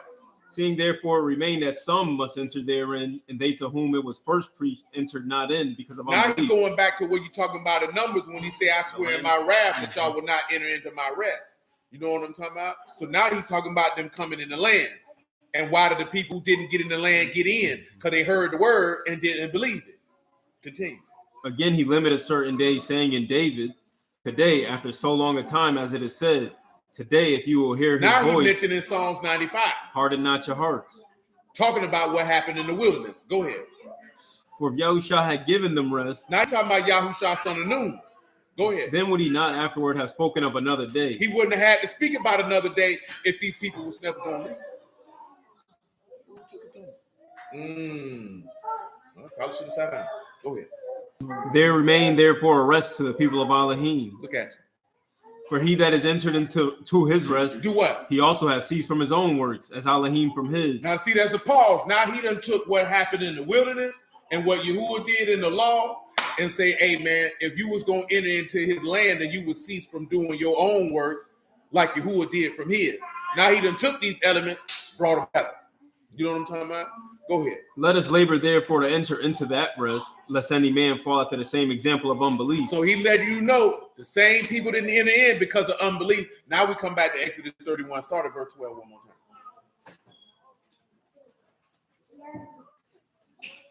time. And Yahuwah spake unto Moses, saying, speak you also unto the children of Yasharal, saying, truly my Shabbats you shall keep, for it is a sign between me and you throughout your generations, that you may know that I, Yahuwah, that do sanctify you. You shall keep the Shabbat, therefore, for it is Kadash unto you. Everyone that defile it shall surely be put to death. So when we went to talking about defiling it, you seen that your forefathers defiled the Shabbat because they didn't believe. See, a lot of people look, like I say, man, defiling the Shabbat is bigger than what we be talking about. See, matter of fact, let's take a look at that. Isaiah 58. Give me verse 10.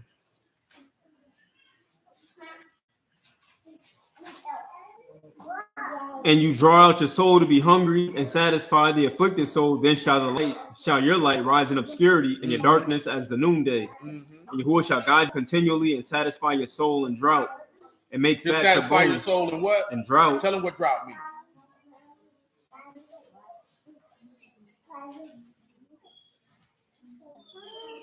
That's Saksakal. That's a scorched region, a parched land, the desert, drought, a dry place. Weren't you going through the desert and the dry place when you were going through the wilderness and he kept you satisfied? So that means no matter what it is in situation or circumstance that you may be walking through, the soul will be satisfied. If it ain't but satisfied with the word alone. Continue. You shall be like a watered garden and like a spring of water whose waters fail not. And of you shall build the old waste places. You shall raise up the foundations of many generations. Mm-hmm. You shall be called the repairer of the breach. Now see, let's get the word repair.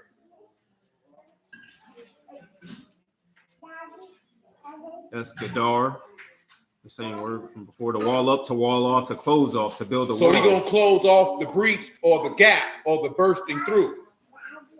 Now see, this is the thing. Yasharal can't be the repairer of the breach. Before that, he said that he would be the foundation of what? Many generations. That's what it said, right? Mm-hmm. Now you think about that, right? By the knowledge of my righteous servant shall many be made. The knowledge of my servant will many be made righteous. See, we not the foundation of many generations because he said he laid in Zion a foundation, a stone, a tried stone, a chief cornerstone.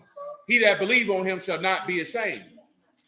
Yahusha is the repairer of the breach. You know how we know this? Because the man said that he would build another house and rebuild the ruins to make them as in the old, and the latter house would be greater than the former house, because he said, give us a sign that you do these things. And he said, you destroy this temple and I build it in 3 days. And they say, man, we took 46 years to build this temple. Because if you're talking about foundation, you're talking about a house. You know what I'm talking about? Whose house we are, that house being a Mashiach. Go ahead. The repair of the breach, the restorer of paths to dwell in. If you turn away your foot from the Shabbat, doing your pleasure on my Kadash day. If you turn away your foot from the what? Shabbat. From doing what? Your pleasure on my Kadash day. Tell them what pleasure mean that, man.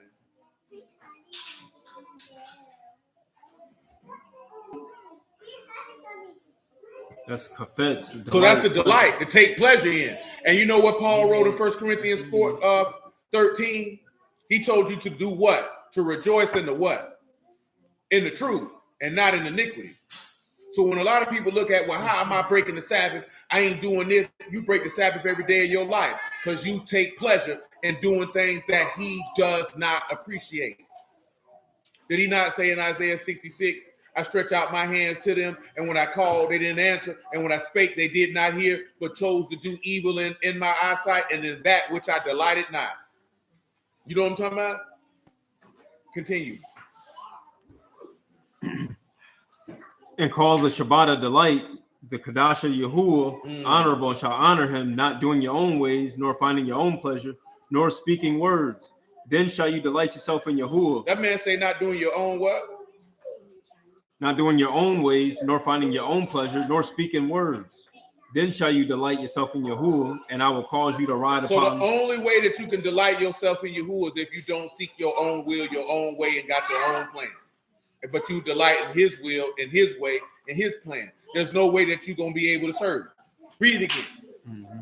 If you turn away your foot from the Shabbat, doing your pleasure on my Kadash day, and call the Shabbat a delight, the Kadash of Yahuwah honorable, and shall honor him, not doing your own ways, nor finding your own pleasure, nor speaking words. So when Yahusha was getting ready to die, did he speak his own words? Or did he say, Abba, if it be possible, let this cup pass, but not my will be done, but thy will be done. You know what I'm talking about? That's an example of that. And of course, we know that's even a sign because the text talk about the cup passing from him and all that. The sign is the word. The man fulfilled every line of the book so that you can see, trust, and know that he's the Elohim of Abraham, Isaac, and Jacob, the creator of heaven and earth. Yahuwah of his host is his name. We reject and deny on a regular basis. Continue. Then shall you delight yourself in Yahuwah, and I will cause you to ride upon the high places of the earth and feed you with the heritage of Jacob your father, for the mouth of Yahuwah have spoken. Now let's look at heritage.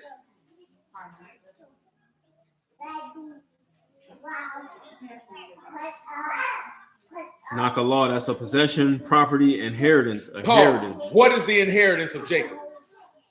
And don't tell me the land either.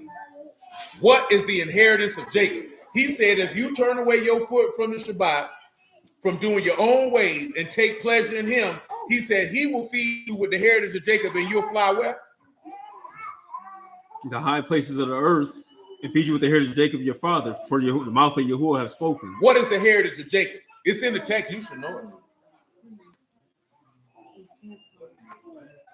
No, I say not the land. The land is going to be the default answer because you would be correct. You know what I'm saying? But the heritage of Jacob is not just the land. The inheritance of Jacob is not just the land.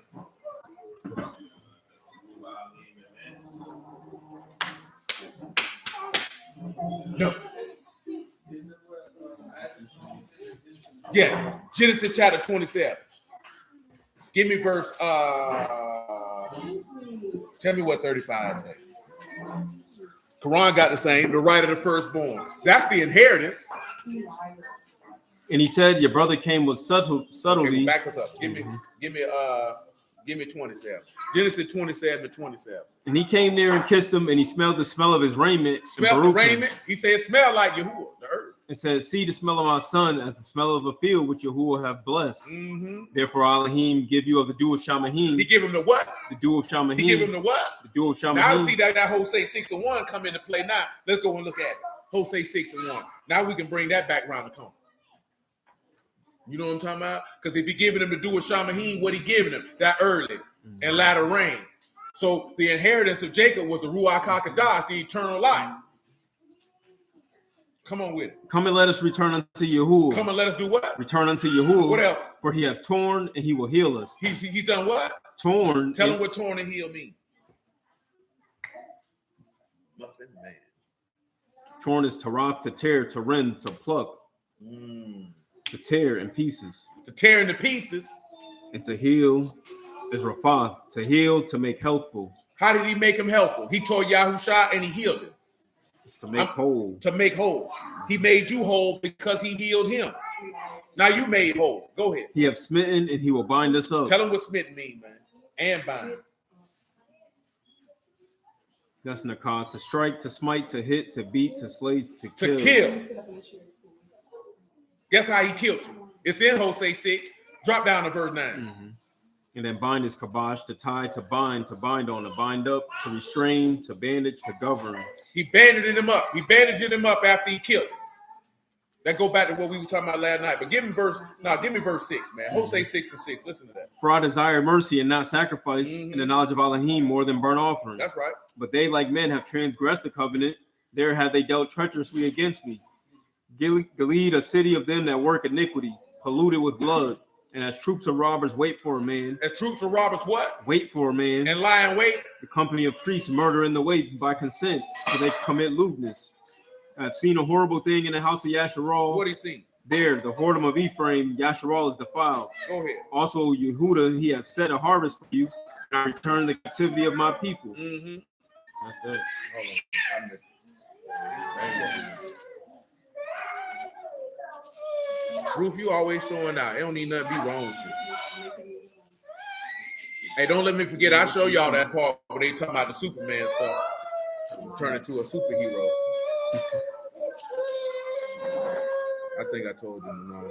Yeah, you can just go back and read verse 2 again, man. We're going to run into the verse I wanted it. After 2 days will he revive us, and the third day he will raise us up, and we shall live in his sight. Go ahead and give him revive, man.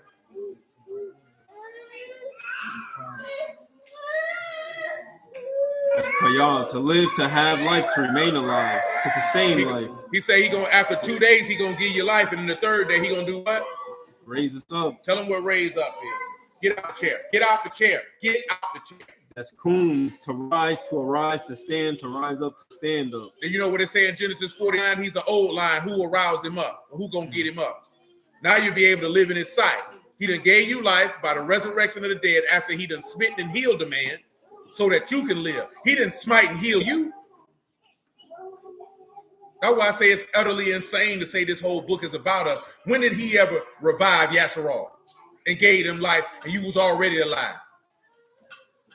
Come on, man, verse 3. Then shall we know, we follow on to know Yahuwah, his going forth is prepared as the morning. He shall come unto us as the rain, as the latter, former rain unto the earth. Notice that he said after this man resurrect from the dead, then you can go on to know Yahuwah. And what ended up happening? He opened up the scriptures and opened their understanding that they might understand the scriptures. That's what he did. Go ahead. O Ephraim, what shall I do unto you? O Yehuda, Mhm. what shall I do unto you? For your what? Your goodness as a morning cloud. And the early dew, It go away. he said, therefore, what has he done? Have I hewed by the prophets? And I slain them by the what? Words of my mouth. Your judgments. The light go forth. How you think Yahushua got killed? He got killed by the words of his mouth. The same word that was spoken, the same word that put him to death. That was a sign, and they missed it. It's the same way he cut you to pieces with the words of the prophet. That's why he say the word is sharper than a two-edged sword, dividing asunder to the joints and marrow, and is a discerner of the thoughts and intents of the heart. That's why I said that in Acts, the people got cut in their heart. You know what I'm talking about? Go to swinging that sword, and that's what it is. But the right of the firstborn is the ruach. The right of the firstborn is to be able to give everlasting life. That's why you conformed in his image. Come on back to Genesis 27. You an astronaut? You been to space? You been to space? Therefore, Elohim give you of the dew of Shamahim in the fatness of the earth and plenty of corn and wine. Let people serve you. And let people what? Serve you. Let people what? Serve you. Let people serve you. Okay. And nations bow down to you. Let the nations do what? Bow down to you. Be Lord over your brethren. Let your mother's son bow down to you. Be Lord over your what? Over your brethren. And let your mother's sons do what? Bow down to you. Hey, now what happened with the dream Joseph had? Whose sons bowed down to him? It was his mother's sons did it, didn't it? Mm-hmm. When Yahushua resurrected from the dead in Matthew 28, he said, all hail. And what the men did? They bowed down. And what does Isaiah 45 say? Look unto me, all you ends of the earth, and be ye saved. For every tongue is going to confess and every knee going to bow. But you'll turn around and say, this man ain't God, and they're going to be bowing the knee to him. Bowing the knee straight to him. Read it again. Let people serve you and nations bow he down said, to let you. Let people what? Serve you. Let people what? Serve you. He said, man, if I be lifted up from the earth, all going to come to me, and they all got to serve. And nations bow down to you. And to let all the nations bow down. Be Lord over your brethren. And then he's master over his brethren. Let your mother's sons bow down to you. Come on, man. Curse everyone that curse you. He say, curse everyone that curse you. He say, if you reject the son, you reject the father also. Didn't we read that earlier? Mm-hmm. Go ahead. Everyone that curse you, and Baruch he that Baruch you. He say, but blessed are those who bless you, and damned are those who damn you. And it came to pass as soon as Isaac had made an end of blessing that Jacob. Is the inheritance of Jacob, man. But we don't talk about that. You know what the inheritance of Jacob is? Everlasting life, dominion, and rule. Psalms 2 on general principle. And we guess we got to look at it to see how he turned around and slide that to you. Yeah, but I mean, that's just being technical. The Benjamin was his only brother, but it's in the aspect of all of them. It don't matter. Your mother's sons, everybody bound down. Because when we look at the apostles, technically, none of them came out of Jerusalem. This fourth was resurrected from the dead, but they bowed down. Because remember, he said all 11 stars got to give obeisance to me. So let them bow down. Why do the heathen? Because when we look at that, when he say, let your mother's sons bow down to you, at the time that Jacob was born, it was only Esau. And Esau never did it. Go ahead. Why do the heathen rage and the people imagine a vain thing? The kings we were just asking what that his father's sons and only Benjamin was his mother's son. That's if that's when you're somebody going, not what he asking, that's what he asking legitimately. But for a smarty art nigga, that's how they'll come and get you. See, that's not JC. But then you'll be like, okay then, jackass. When did Esau bow to him? Because that's the only brother Jacob had. You know what I'm talking about? Go ahead. Why do the heathen rage and the people imagine a vain thing? And if my memory serves me correctly, I think that Esau did. It might have been Jacob though. When he ran up on him, he thought he was finna kill him, and he fell down and they wept. And they say, who are these? He said, these are the children who have blessed them. The kings of the earth set themselves, and the rulers take counsel together against Yahuwah and against his anointed. Let us break their bands asunder, cast away their cords from us. Mm-hmm. He that sitteth Shamahim shall laugh. The Lord shall have them in derision. Then shall he speak unto them in his wrath, and vex them in his sword displeasure. Yet have I set my king upon my Kadash hill of Zion. I declare the decree Yahuwah hath said unto me, You, my son, this day have I begotten you. Mm-hmm. Ask of me, and This day, you, my son, this day I have I what? begotten you. I've what? Begotten you. Ask of me, and I shall give the heathen your inheritance. I'll give you the who? Heathen, your Didn't he say inheritance. all the nations will bow down to you? Mm-hmm. Go ahead. And the uttermost parts of the earth, your possession. The uttermost part of the earth, your possession. You shall break them with a rod of iron. And what? Shall dash them in pieces like a potter's vessel. Mm. Be wise now, therefore. Pause. Revelation 2:26 on general principle. Because he gonna do the same thing for you. Because his father gonna make these people bow down to him. He gonna make these people bow down to you. Because his father, it caused him to inherit that. He'll allow you to inherit this. The same thing. This is the heritage of Jacob. The heritage of Jacob extends past the land. The heritage of Jacob is something in Shamahim that only Elohim could give. You know what I'm saying? Indeed, firstborn of many brethren. And we don't pay attention to that because you so focused on the land, like that's the only thing he gave Jacob. He gave Jacob everlasting life and dominion and rule. You know what I'm talking about? This is how we know that the beast will be an Edomite, because that's what Isaac told him. Go back to that Genesis 27 so they can see what Isaac told him. Because I mentioned that about him coming through and taxing Esau first. Genesis 27, what involved it? Hey, baby Joanne.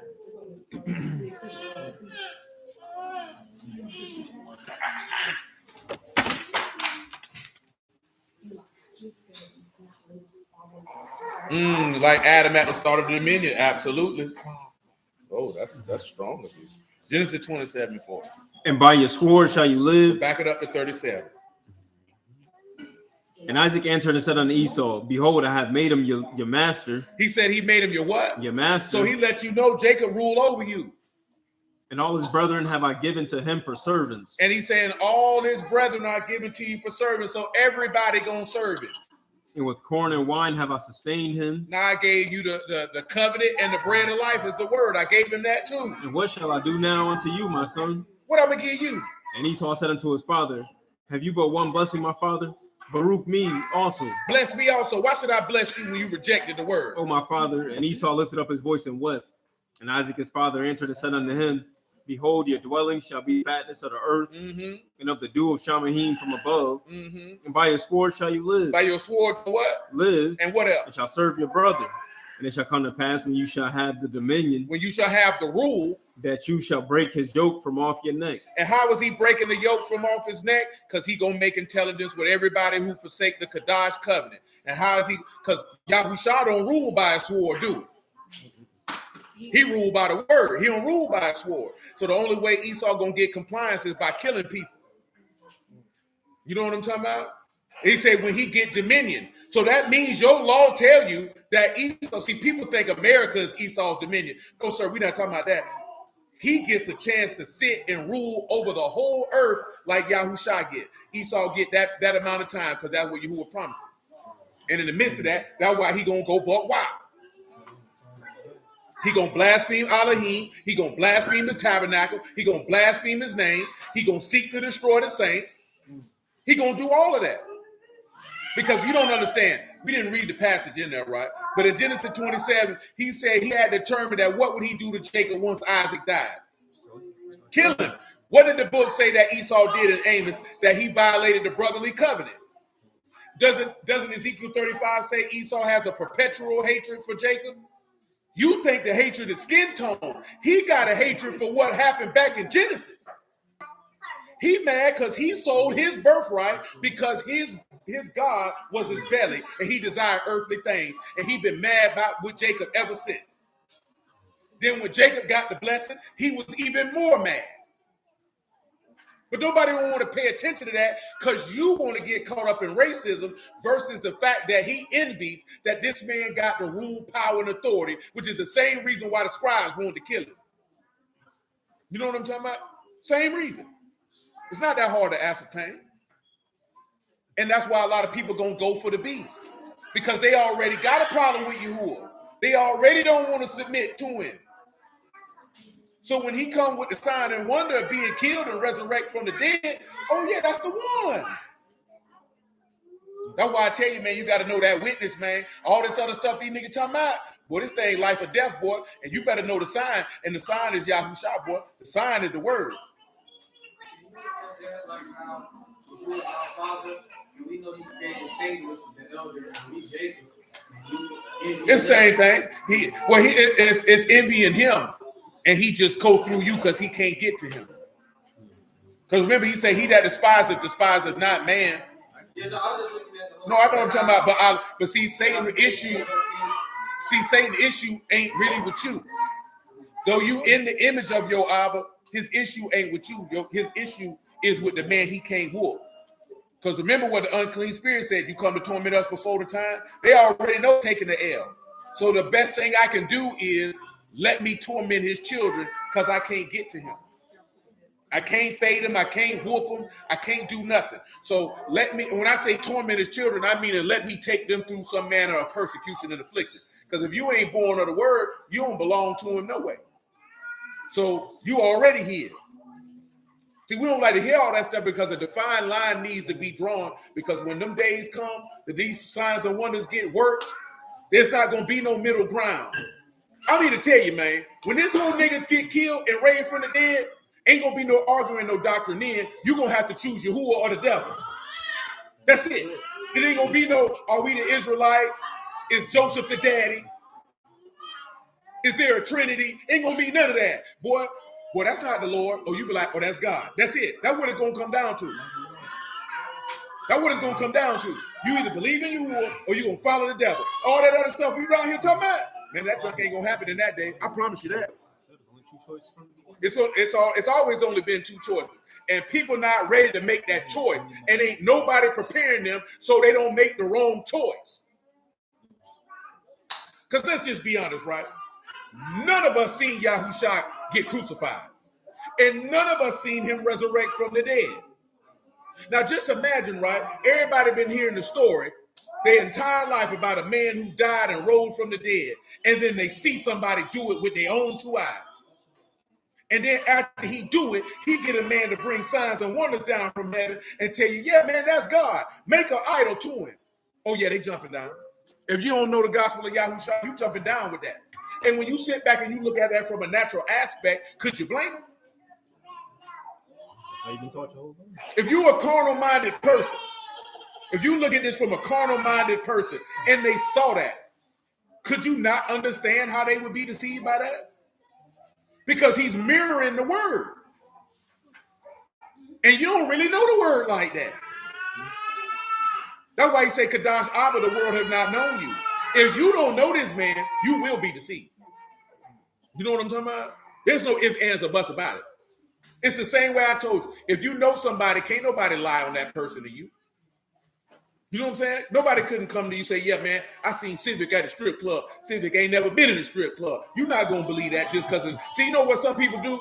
Nigga come tell you about something about somebody that you know, and you believe it. That means you didn't know them like you said you did.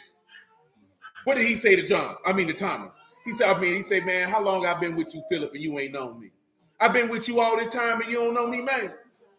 I've been with you all this time and you don't recognize me? Because that's what Yada means to know by experience. You can't recognize me. When somebody can come tell you something about somebody you're supposed to know and you believe it, you are tactically agreeing that I don't really know this person like I said I did or like I claim I do. Because you should know them well enough to know what they would do and what they wouldn't do. Like I told you, when my homegirl was like, that nigga said that nigga smoked crack, they went off on this nigga. No, I know him. I know him too well for you to say that I know this man. See, sometimes, boy, we be looking for the worst in people, so you want to believe what a nigga got to say. You know what I'm talking about? See, they didn't want to believe in the Lord, so they was wanting to say he had a devil. You know what I'm talking about? They wanted to say he was a blasphemer. We'll say the devil hate that Yahuwah created him as a vessel of dishonor, and that's why he have contempt for him. Indeed. And people who hate that Yahuwah made them dishonorable show the same contempt. And that's about the best way to put it. Because Satan is a vessel of dishonor. That's what he was created for. Pharaoh was a vessel of dishonor. He was created that the power and wrath of Elohim might be made manifest on him. And just like Paul said, who are you to speak against Elohim, old man? Has not the power over the clay to fashion it how he wants? That man can do what he want, how he want, whenever he want, and I ain't got no problem with it. If he would have made me a vessel for dishonor, that's just a pill I got to swallow. Because who am I to say, why would you make me this way? Because I wanted to. Who are you to come to God and tell me, God, why you did this? Because I wanted to. Don't the book say our God is in heaven? He do as he please. See, that's hard for people to understand. That man do what he want to do. He don't consult with you by him doing what he want. He do what he want. Now, you can get down or you can lay down. But see, that's a difficult thing because we don't live in a society where we are accustomed to being under that type of authority that I'm going to do what I want. And you're going to get in line with that, or you can get out my face. We mostly usually, remember, compromising is taking less than what you want. See, Abel didn't compromise with Yahuwah. He gave him what he wanted. Cain thought Yahuwah would compromise when he brought what Yahuwah didn't want. And then got upset because Yahuwah wouldn't take it. Yasharal thought Yahuwah was going to compromise on the covenant by giving him that which he did not ask for. Because he said, I didn't ask your forefathers for sacrifices in the wilderness. I said, obey my voice. But you thought if I brought bulls and goats and this stuff over here, that would go along with what he asked. No, I'm not. Yahuwah is not compromising. He's not taking less. This man didn't even compromise with his own son. His son got put to death for sins that he did not commit, and he did not compromise the word one single bit for his own son. What make you think he's going to compromise it for you? The standard don't get lowered because you don't want to keep it. That's not how life works. See, when we get told them type of things, that's a recipe for you to be cooked up in a pot of mediocrity and failure. You know what I'm talking about? Well, you can say, let's just lower the standard. Well, it's okay if you can't meet it. Well, then you'll never have the grit, the passion, the grind to push past to meet where you have to meet, because you always know your best to be accepted. Your less than your best will be accepted. And that's why most people don't give their best, because people will take less than your maximum effort anyway. You know what I'm talking about? But Yahuwah's not taking nothing other than the best. Every time you look in the text, when that man told you to bring him, son, he told you to bring him what? The best. Bring me your best. If you ain't going to bring me your best, don't bring it at all. That's what he said, ain't it? That man said, don't bring me no sacrifices with no blemish. It's an abomination. That man said, bring him your best. You know what I'm saying? Bring me your best. And when you bring your best, to be able to give your best, you have to give effort. And most people are lazy. You want the most with the least amount of effort. That's not how anything in life works. And that's why the vast majority of people are not successful in their endeavors. You know what I'm talking about? Because you want the most for the least amount of output. And you know what the sad part is? You think most wealthy people, that's how they got wealthy. And it's not. Like I just told you, all right? I told you about this, like, dude, we know that lend the money, right? That man just say he's semi-retired, 36 years old, because he got tired of looking for deals. Those of us who not in that business, you just thinking, yeah, these people sell real estate, this, that, there, and the third. Selling the house is the easy part. Hell, maybe even fixing up the house is the easy part. Shoot, finding money to buy a house is the easy part. The hard part is finding a house to buy. And that junk is a constant day-to-day grind that you have to literally commit 8 to 12 hours of your day, 5 to 6 days a week in order to accomplish that. It is a grind. You know what I'm talking about? And this man is worth millions. And he just looked up one day and said, why am I grinding like this? I'm just going to go over here and lend money. I don't want to grind like this no more. Because there's no days off. It's not like, no, man, you got to be committed to that. You got to give your best, or you're not going to get what you want to get out of nothing. Salute, bro. You're not going to get nothing. You understand the level of dedication that you got to have when you already know you worth multi-million dollars to still get up at 5 o'clock in the morning and grind for 12 hours a day? Man, most people get $20,000 and be like, boy, I'm taking a week off. I'm real. Boy, I done heard dudes say it. Oh, boy, I done got these 50 bands, boy. I ain't going to work tomorrow. Straight up. Man, I heard this man. This man looked me in my eyes and said, I closed $1 million deal and we didn't even celebrate. We was like, all right, what about the next one? You know how many people would have made $1 million and say, I'm going on vacation. I'm going to do this. I'm going to do that. That man was in the office the next day. Like, okay, what about the next one? You know what I'm talking about? And that's the difference between some people who are successful. I'm talking about people who don't step on people and use nefarious and wicked means to be able, unjust gain to be able to get where they're trying to go. You got to be in there. Man, look here, man. You drop $1 million in the average person hand, boy, they trying to find ways not to go to work. They're trying to find ways to go have fun and be broke in 3 months. You know what I'm talking about? Yeah, man, you can't get there in life with that type of attitude because you got to give your best. When you talk about it with Yahuwah, that's why people don't get what they want out the word because you don't want to give your best. You got to give your best. How do you expect to be rewarded and you're not even giving your best? Did Cain get rewarded? No, he didn't. Why? He didn't give his best. If he would have gave Yahuwah his best, he would have been rewarded. He said, if you do well, should you not be accepted? It said Abel gave him the first of his flocks, his fruit, everything. He gave him the best. Yahuwah say, that's my boy right there. Yes. You got to give him the best. Come on, man. Where you at? That Genesis 20. That's good. Back to Exodus 31 and what? 13?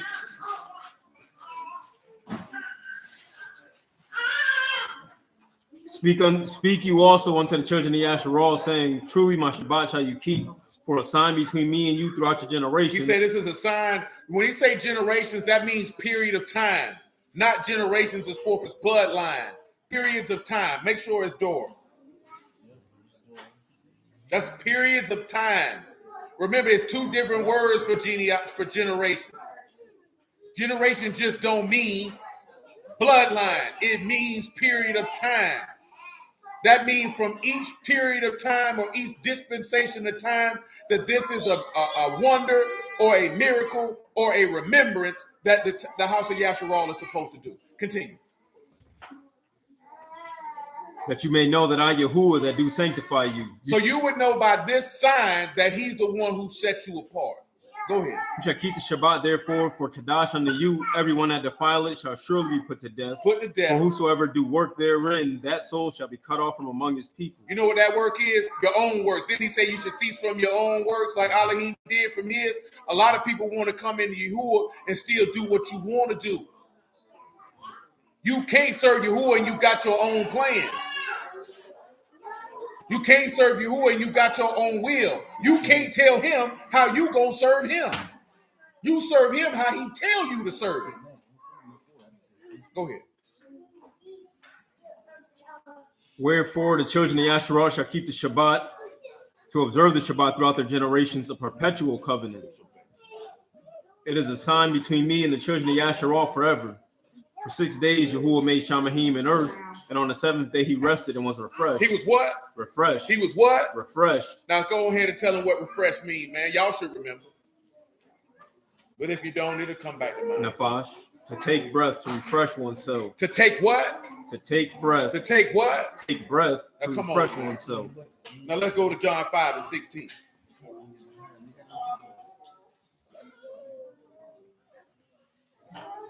Ruthie. Sit down. Sit down, Ruthie. Sit on down, Ruthie. And therefore did the Yahudim persecute Yahusha and sought to slay him, because he had done these things on the Shabbat.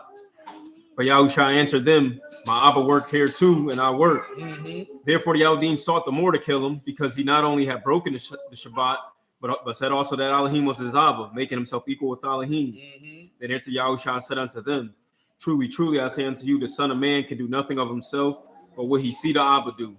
For what things soever he do, these also do the Son likewise. You say whatever he's seen his Father do, the Son do what? Also likewise. Now let's come over here to Matthew 12.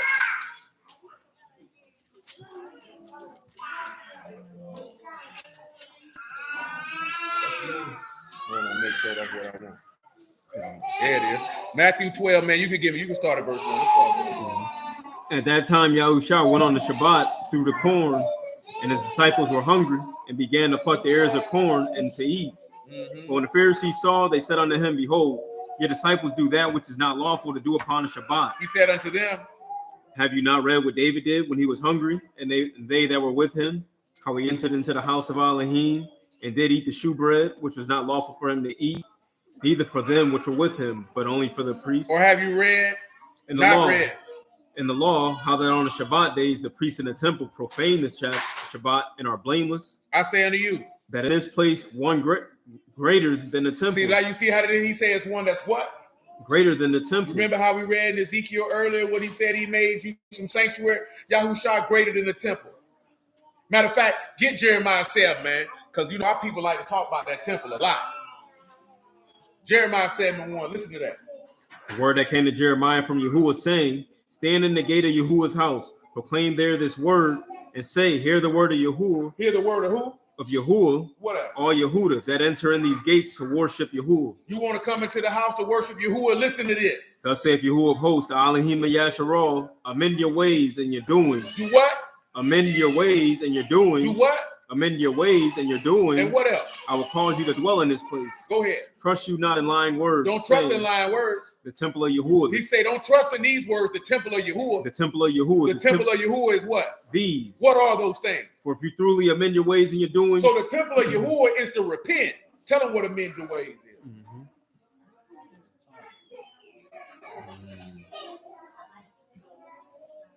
Yeah, your top, to be good, to be pleasing, to be well, be glad. So to amend your ways is to do well. And what did we just mention? He told you in Genesis 4, if you do well, shall you not be accepted? Do your best. Bring him the best. Bring him what he told you to bring it. Serve him how he told you to serve him. See, a lot of us get caught up with sacrifices and things of that nature. You know what I'm talking about? Because you got a lot of brews to tell you about that.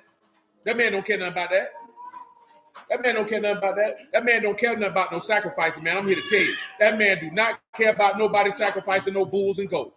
He don't want nobody sacrificing no turtle doves, no lambs. That man never cared about any of that. You care about that. You know what I'm talking about? He gave you them animals to sacrifice so he didn't have to kill you. Go ahead. For if you thoroughly amend your ways and your doings, if you thoroughly execute judgment. Now you say thoroughly do what? Amend your ways and your doings if you thoroughly execute judgment. To execute judgment between a man and his neighbor. Between a man and his neighbor. You oppress not the stranger. Don't do violence to the stranger. The fatherless and the widow. Tell him what oppress is, that man. That's a shock. To press upon, to oppress, to violate, to defraud, to do violence, to get deceitfully wrong, to extort. Don't do no extortion. Don't have no deceitful gain. Don't do no violence to the stranger. Go ahead. And shed not innocent blood in this place, neither walk after the gods to your hurt. He said, don't shed no innocent blood and don't worship other gods. Then will I cause you to dwell in this place. That's the temple of Yahuwah. And the land that I gave to your fathers forever and ever. Read it again. If you oppress not the stranger, the temple of Yahuwah is thee. Trust you not in lying words, saying the temple of Yahuwah, the temple of Yahuwah, the temple of Yahuwah, these. For if you thoroughly amend your ways and your doings, if you thoroughly execute judgment between a man and his neighbor, if you oppress not the stranger, the fatherless, the widow, and shed not innocent blood in this place, neither walk after other gods to your hurt, then will I cause you to dwell in this place. That's the temple of Yahuwah. In the land that I gave to your fathers forever and ever. And guess what? When he say destroy this temple, he'll build it up in 3 days. That was Yahushua all the way around the board. Because he thoroughly executed judgment between a man and his neighbor. He amended his ways, or he did that which was well in the way of life. He shed no innocent blood. That's what it is. That's the temple. Come on, man. Back to where you were before that. Matthew 12. You can read verse 6. That's what he means when he say there's one greater than the temple. Because when you see he say he don't dwell in temples made with hands, because Yahuwah never sought to dwell in brick and mortar. He sought to dwell in man. He never wanted to dwell in brick and mortar. He warned the dwelling man. That don't mean you ain't supposed to have a synagogue, like most people tell you. That's not what that means. Because you're supposed to know the text. What did Solomon say when he built the first temple? What did he say? Can't contain you, how much less this house? This is how you know people don't know the word for real, man. And you just see some stuff and you pull stuff out your butthole, and because other people don't know the word, you serve it to them. Don't Leviticus say that this man say he'll dwell in you and walk in you? Get it for him, man. 2 Corinthians chapter 6, man. Verse 15. Joe, sit down. In what concord have Mashiach with Belial? How you walk around and get it 14? Ain't Joanne, hush your mouth. Be you not unequally yoked together with unbelievers? For what fellowship have righteousness with unrighteousness? What communion have light with darkness? And you know that could take us right to what? Josaphat and Ahab. And what concord have Mashiach with Belial? What part have he that believed with an infidel? With the who? With an infidel. How you? What part you got with a nigga who don't believe the word? I don't care nothing about Hebrew. I've been telling you for years, boy. Remember I told you I was on that blog talk? That dude said, I don't believe in Mashiach. Are we brothers? I said no. He got upset. So you mean to tell me if I was hungry? I said, I didn't say that, sir.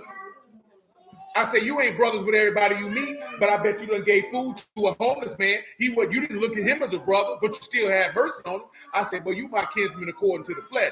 Because if I say you my brother, and Yahushua say, who is my brother, who is my mother, who is my sister, but he that do the will of God, and you don't believe on the Son of God, then I just blaspheme by saying something that he didn't say. You not my brother because you an Israelite, and you don't believe in the Lord, and I look and nigga anywhere in America and tell them that to their face. I don't care about none of that, man. Man, I'm not here to win no friends and please niggas. You out your rabbit mind. I'm gonna sit here and tell this man I know that's a bold-faced lie. I'm not going against the book for this nigga. Niggas be wanting you to go against God for man. You smoking crack, you do that. You better roll with Yahuwah before you roll with man. If they're upset because you roll with the word, that's a reflection on that man. You got to have enough understanding to know that. If a nigga get mad with you because you go with what the words say, then he got a problem with Yahuwah. And you're going to have that problem with Yahuwah by yourself. Because I told you, boy, I'm not pro-black. I'm not pro-Israelite. Boy, I'm pro-Yahuwah. And if you rock with Yahuwah, then I can rock with you. You don't rock with the word, I can't rock with you. I can't do it. Because Yahuwah not going to do it. But what your law say, man? If you contrary to him, he gonna be what? Contrary to you. So how you as a man telling me to do something that God himself don't do? Come on, man. You gotta be real. You gotta be real with yourself. Come on, man. And what agreement have the temple of Elohim with idols?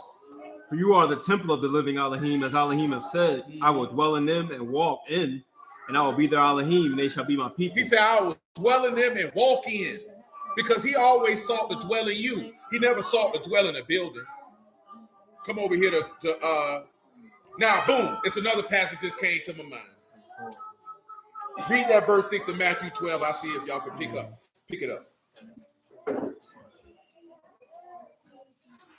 But I say unto you that in this place, greater than the temple. Now, he said he's greater than the temple. What passage would you be able to use to justify him saying that he's greater than the temple? It ain't got to just be in the old. It could be whatever. Where would you find that at? What would you say? Huh? Well, let's take a look at it. Revelation 21 and 24.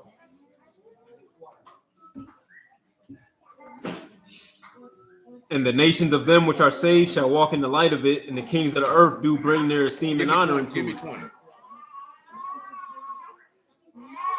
The fifth, sardonyx, the sixth, sargis, the seventh, chrysolite, the eighth, beryl, the ninth, a topaz, the 10th, chrysoprasus, the 11th, a jacinth, and 12th, an amethyst, the 12 gates, 12 pearls. Every several gate was of one pearl, and the street of the city pure gold, as it were transparent glass. And I saw no temple therein, for Lord Elohim Almighty and the Lamb are the temple of it. He said, who are the temple of? Lord Elohim Almighty and the Lamb are the temple of it. That's why he says one is greater than the temple. It's not Elohim greater than a physical structure that can be destroyed. And all brews be talking about they're gonna build a third temple. I don't care if they build 7 of them. Don't make me no never mind. Come on back, read Matthew 12 and 6.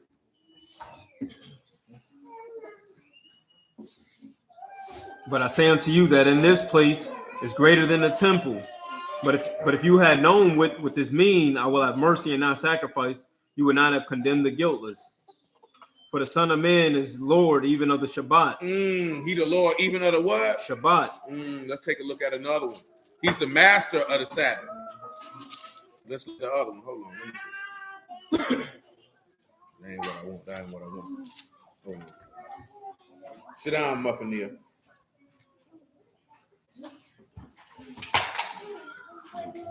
Now see what you're doing? You're being a baby. I thought you was a big girl. Where you going, Muffineer?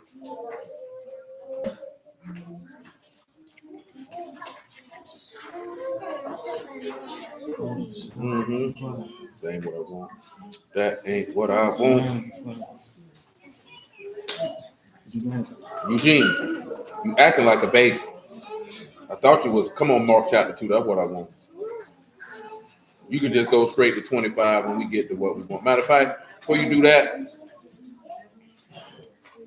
shoot, just start at verse 15. Mark 2 and 15. You a champion? And it came to pass that as Yahushua sat at meat in his house, many publicans and sinners sat also together with Yahushua and his disciples. For there were many, and they followed him. And when the scribes and Pharisees saw him eat with publicans and sinners, they said unto his disciples, How is it that he eat and drink with publicans and sinners? When Yahushua heard, he said unto them, They that are whole have no need of the physician, but they that are sick, I came not to call the righteous, but sinners to repentance. And the disciples of John and of the Pharisees used to fast, and they came and said unto him, Why do the disciples of John and of the Pharisees fast, but your disciples fast not? Yahushua said unto them, Can the children of the bride chamber fast while the bridegroom is with them? As long as they have the bridegroom with them, they cannot fast. They'll have no reason to be something to afflict themselves. Go ahead. But the days will come when the bridegroom shall be taken away from them, and then shall they fast in those days. No man also sew a piece of new cloth on an old garment, else the new piece that fill it up take away from the old, and the rent is made worse. That's why he had to get rid of the old covenant to give you the new. And no man put new wine in the old bottles, else the new wine do burst the bottles, and the wine is spilled, and the bottles will be marred, but new wine must be put into new bottles. Go ahead. It came to pass that he went through the cornfields on the Shabbat, and his disciples began as they went to pluck the ears of corn. The Pharisees said unto him, Behold, why do they on the Shabbat that which is not lawful? And he said unto them, Have you never read what David did when he had need and was hungry, he and they that were with him, how he went into the house of Elohim in the days of Abiathar the high priest, and did eat the showbread, which is not lawful to eat, but for the priests, and gave also to them that which were with him? And he said unto them, Shabbat was made for man. Shabbat was made for who? For man. Made for who? For man. Made for who? For man. And not man. For the Shabbat. What do y'all think this means? I'm gonna get this Acts 17 Quran stood up here. What you think this means when he say man was made for what? The Sabbath was made for who? For man, and not man for the Shabbat. What y'all think this means?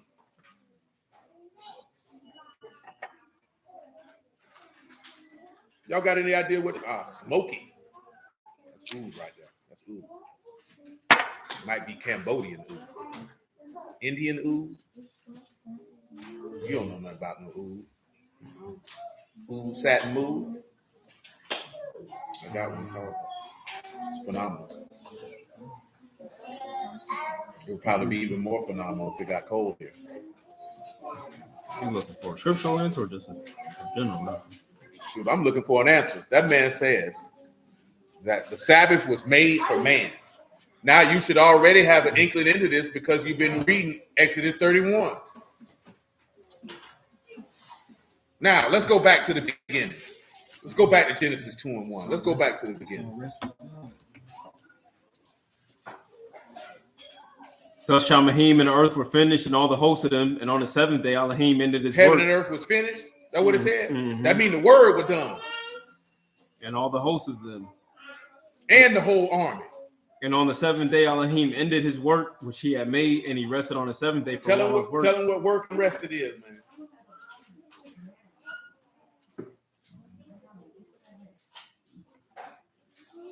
Work is malakah. That's your occupation, your work, business. His business. He ended all his business. And then rest is Shabbat, to cease, to desist, to rest. So he ceased and desisted from all his business. So you see how that goes into what's in Hebrews when it said that you should cease from your own works like Elohim did from his. You should be ceasing from your own bit. Let me show you why. 1 Corinthians chapter 5. No, 2 Corinthians chapter 5. My bad. 2 Corinthians chapter 5, verse 8. We are confident and willing rather to be absent from the body and to be present with the Lord. That's right. Wherefore we labor that whether present or absent, we may be accepted of him. What does that mean, present or absent? Whether you alive or dead? Go ahead. For we must all appear before the judgment seat of a Mashiach, that everyone may receive the things in the body according to that he have done, whether good or bad. Knowing therefore the terror of the Lord, we persuade men. Knowing the what? The terror of the Lord, we do what? Persuade men. What else we do? But we are made manifest on Elohim, and I trust also are made manifest in your conscience. What else? But we commend not ourselves again unto you, but give you occasion to esteem on our behalf, that you may have somewhat to them which esteem in appearance and not in heart. A lot of people esteem in appearance and not in heart. A lot of people look how he look what he do. But the word ain't in his heart. Fringes. The fringes and outfits. Why you ain't changed? You know how many brews be like, why you still carrying a slave name? How you even know my people were slaves? How about that? You know what I'm talking about? Because I ain't gonna lie to you. A lot of y'all would be thoroughly shocked if you did enough genealogical research to find out that some of y'all don't come from slaves. Because my people weren't slaves. Go ahead.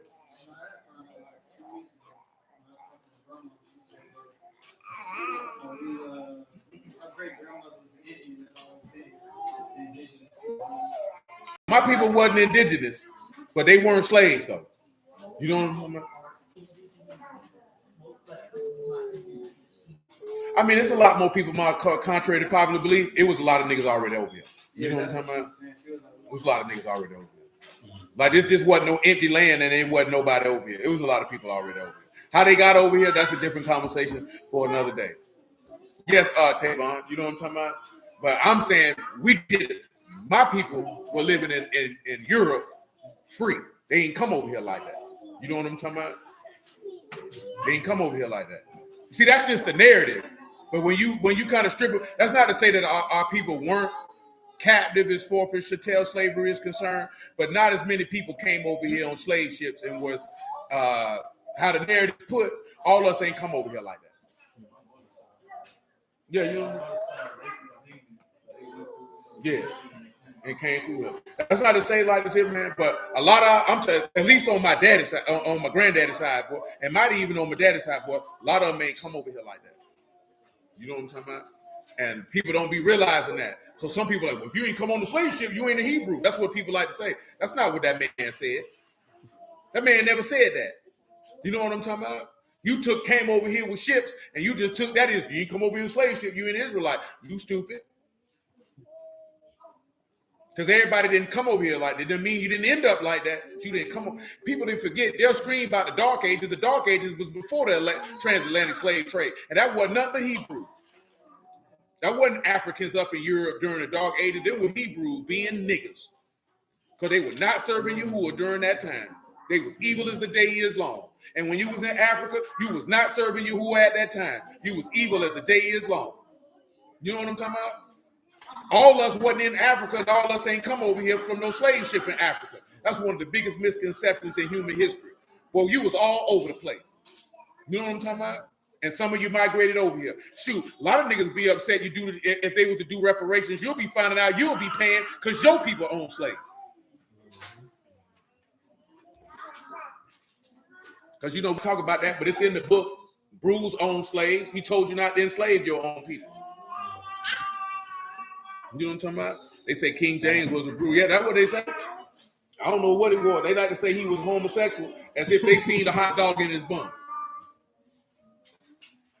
You know what I'm saying? There's not a lot of strong evidence that he a homosexual other than the fact that people just want to discredit him. Like, it's the King James version. He wrote it. You know what? Somebody need to write jackass across your forehead and dumb it across your back. You know what I'm talking about? People say anything to discredit Yahuwah, but at the end of the day, though, man, you'll be surprised, boy. A lot of your forefathers ain't come over here on no boat. A lot of y'all niggas came over here willingly. You know what I'm talking about? Truth be told, if you go back to the Reconstruction time, a lot of niggas had land and money too. That's all Yahuwah's doing, man. The steady disintegration and degradation of this people, that's all from Yahuwah's hand. Don't the book say he will watch over us getting killed? The man say, if you buck me, I'm going to kill you 7 times more. We don't be realizing, boy, that man been sitting up in heaven watching over all that. That man, when that man told you a third part was going to captivity, remember he said a third part was going. That's what your book say. He didn't say everybody was going. He said a third. He said another third was for the sword, and another third was for the pestilence, and some would get left behind. But you don't pay attention to that, man, when you got confirmation bias. Tavon, I say a lot of people don't know history, let alone modern history. And you know the crazy part is, with most stuff, you don't even think about looking at it because you're living life. When I'm talking about living life, I ain't talking about having fun and just living reckless. You just, depending on your upbringing, you just trying to get to the next day. You know what I'm talking about? But when you take the time and actually look, you'll be like, dang, you can't turn around and say white people lie and then say they ain't lie about this. Because your narrative of the slave trade come from them. You know what I'm talking about? That whole narrative comes from them. And then the historians, they send to propagate that narrative. That's not to say that we did not come over here on slave ships, boy. I ain't gonna lie to you, boy. It was a lot of black folks already over here. You know what I'm talking about? They control history for. I wouldn't say the world, but they definitely dictate what go on as far as American history is concerned. There was a lot of brothers and sisters of our people that were already over here, and a lot of us did not come over here accosted on no boat. You know what I'm saying? And it depends on the numbers that they say they brought over. That could be a stretch of reality also. You know what I'm saying? Now, why they would want to stretch that out like that. And then, of course, nobody don't even talk about the sub-Saharan slave trade, which was 3 times as gruesome as this one. You know what I'm talking about? Because them doggone Arabs put y'all on soldiers, and they were way more vicious than Mr. Charlie could ever imagine to be. If you have never looked into the sub-Saharan slave trade, I'm going to tell you, you're going to be, your stomach might turn, because them Arabs are vicious. They were vicious. If you think what we endured over here was bad, you don't even want to read what them Arabs had going on, because it was worse. He said they most definitely boosted because niggas been there, definitely have. People been said, see that's what they got to sell that slave narrative like that to make you believe that Columbus and all them was the first one to be on the boats going somewhere.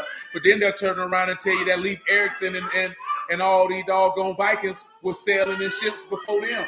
Truth be told, it's been documented that they had maps and they knew where they were going. You know what I'm talking about? And that they knew there was landmass over here and that they knew it was people over here. You know what I'm talking about? Man, these people be lying about all types of stuff. Man. Shalom, bro. People be lying about all types of stuff. I don't know if they had everybody convert to Islam, Caleb, but I know they had a lot. But you got to remember, Caleb, Islam is a Catholic church creation for the purpose of them trying to find a way to take over Jerusalem. That's the only reason why they created it. When you line up Catholicism and Islam side by side, you'll see that it's pretty much the same doggone religion as far as rituals and conduct is concerned. You know what I'm talking about? Because just like the Arabs was into idolatry, I mean, shoot, Arabs right there in Babylon where idolatry come from. Well, I ain't gonna say where it come from, but where it's heavily propagated. You know, them boys had an idol for every day of the year, 360. But yeah, man, that sub-Saharan slave trade, it was brutal, bro. It was brutal. You know what I'm saying? It was brutal. Because I'm telling you, them Arabs are a different type of savage. They're a savage that Mr. Charlie couldn't even dare dream of being. Because it's things that them Arabs, come on, man, Arabs have sex with sheep. And they wrote up passages in their holy book to justify doing it. They marry little girls. Like, come on, man.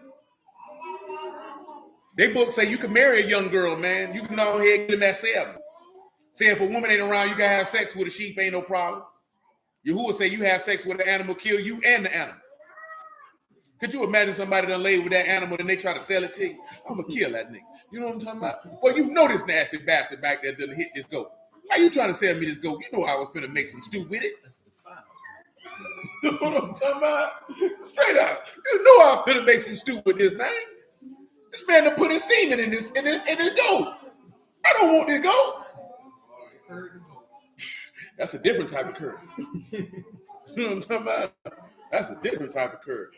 Look at, man, I remember when I was in the county, man, at 02, man. That dude came in there, man, they caught that dude, man, he was hitting the dog. Boy, we ran on that nigga so hard, boy, of all the things, because they put him in the newspaper. That's how we knew it was him. I said, boy, all the things to go to jail for, boy, you in here for getting caught. And you know the crazy part, how he got caught? JSO was out east for something else. And one of the officers looked and seen him. He was like, hey, what you doing?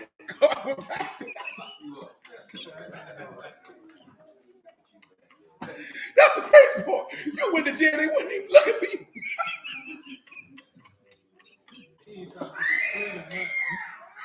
He probably thought he would be in the screen. He just didn't anticipate JSO being on the block that day.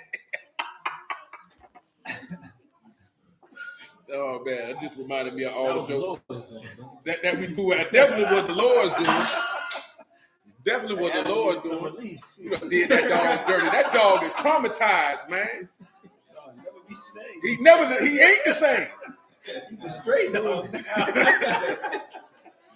Nigga. Hey, when I was at Wakulla in Tallahassee area, man, when I was in prison, man, they had caught a dude was knocking down the chickens. I'm like, chickens? At that point, let's go find you a prostitute, bro. Get you a dub, man. I know you can scramble up $40 before you go hit chickens, bro. It's free. Cook it up. I'm talking about, them two things there, boy. I'm like, what? This was on the news, though. We ain't meet the dude. You know what I'm saying? They were like, man, this nigga got caught hitting chickens. They already caught the kids. Man, and I say that because, bro, you know the level of lasciviousness that you got to have in your body, man, and going through your mind that you look at a beast and say, you know what? I'm gonna copulate with that. That's wild. You know what I'm saying? That's wild. That's wilder than wanting to do that with the same sex. An animal, bro. You burning that greatly? It can't be that serious, bro. Oh, shoot, we all heard a story about that. Quran said he's seen a video with a woman getting hit by a horse once. Everybody's heard those stories. Oh, yeah. Shoot, I went to school with a white girl. She was like, she used to put peanut butter on her genitals and let her dog lick it. I said, something wrong with you. Why would you do that? The dogs like peanut butter.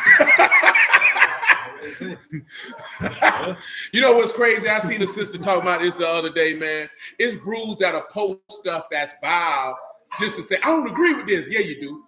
Because if you didn't agree with it, why you sharing it so I can see it? What makes you think I want to scroll up and see that?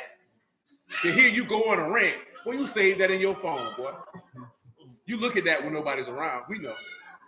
Always showing videos of women half naked twerking. These women are just vile. Bro, we don't need to see the video to do that. You could just say these women out here twerking, bro. It ain't cool. I didn't need to see the live action video of it. You know what I'm saying? Because now all I smell is clam chowder through my phone. You know what I'm talking about? Ain't nobody wouldn't see that. They be quick to do that, especially like when that WAP song came out. These dudes want to post a song all the time. What you posting it for? I'm not finna spend my time posting about stuff that I don't agree with. Unless it's gonna be funny. Like when Russell Westbrook, you know, dress how he dress, you be like, this is not cool, man. These jokes can come from this. We can have a good time at his expense. But I'm not finna post a dude and a dude. You know what I'm talking about? I'm not doing that, man. Who wants to see that? Because now I'm questioning you. Do you watch this type of stuff when no one's around? I believe there's a lot of brews that got gold star subscriptions to a Pornhub, and the nigga told me it's free. How you subscribe to a free platform? Nobody knows. Dude been in the word 10 years looking at porn. What kind of junk that is, man?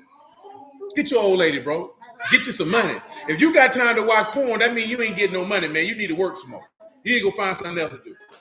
Even if you ain't in the word, you shouldn't be spending 2-3 hours looking at sexual intercourse on your phone. I hope you get viruses in your phone. I hope your phone lock up and you can't call nobody. I hope your job call you and say you're fired because you were looking at it at work. You know what I'm talking about? You're wasting your life, man. It can't be that serious. It can't be that serious, man. I understand when you're in your teens, you know, it's new to you. Your hormones move around. It's a new thing for you. You 30 years old and you got a problem with porn? I give you your early 20, you know, 21, 22. I give you that. You're young, man. You know, your testosterone flowing. You don't know what to do with it. You in your 30s, boy? You 35? You 40 with grown kids? You still looking at porn?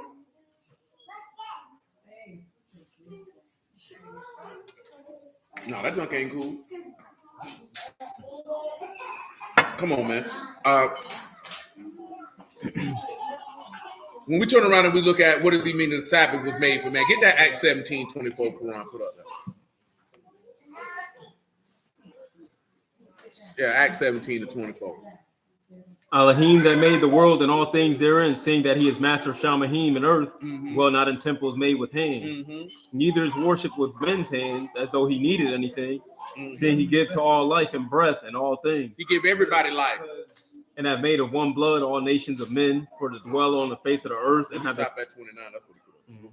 And have determined the times before appointed in the bounds of their habitation, that they should seek the Lord. Children, be quiet. Turn around and shut your mouth. That they should seek the Lord, if haply they might feel after him and find him, though he be not far from every one of us.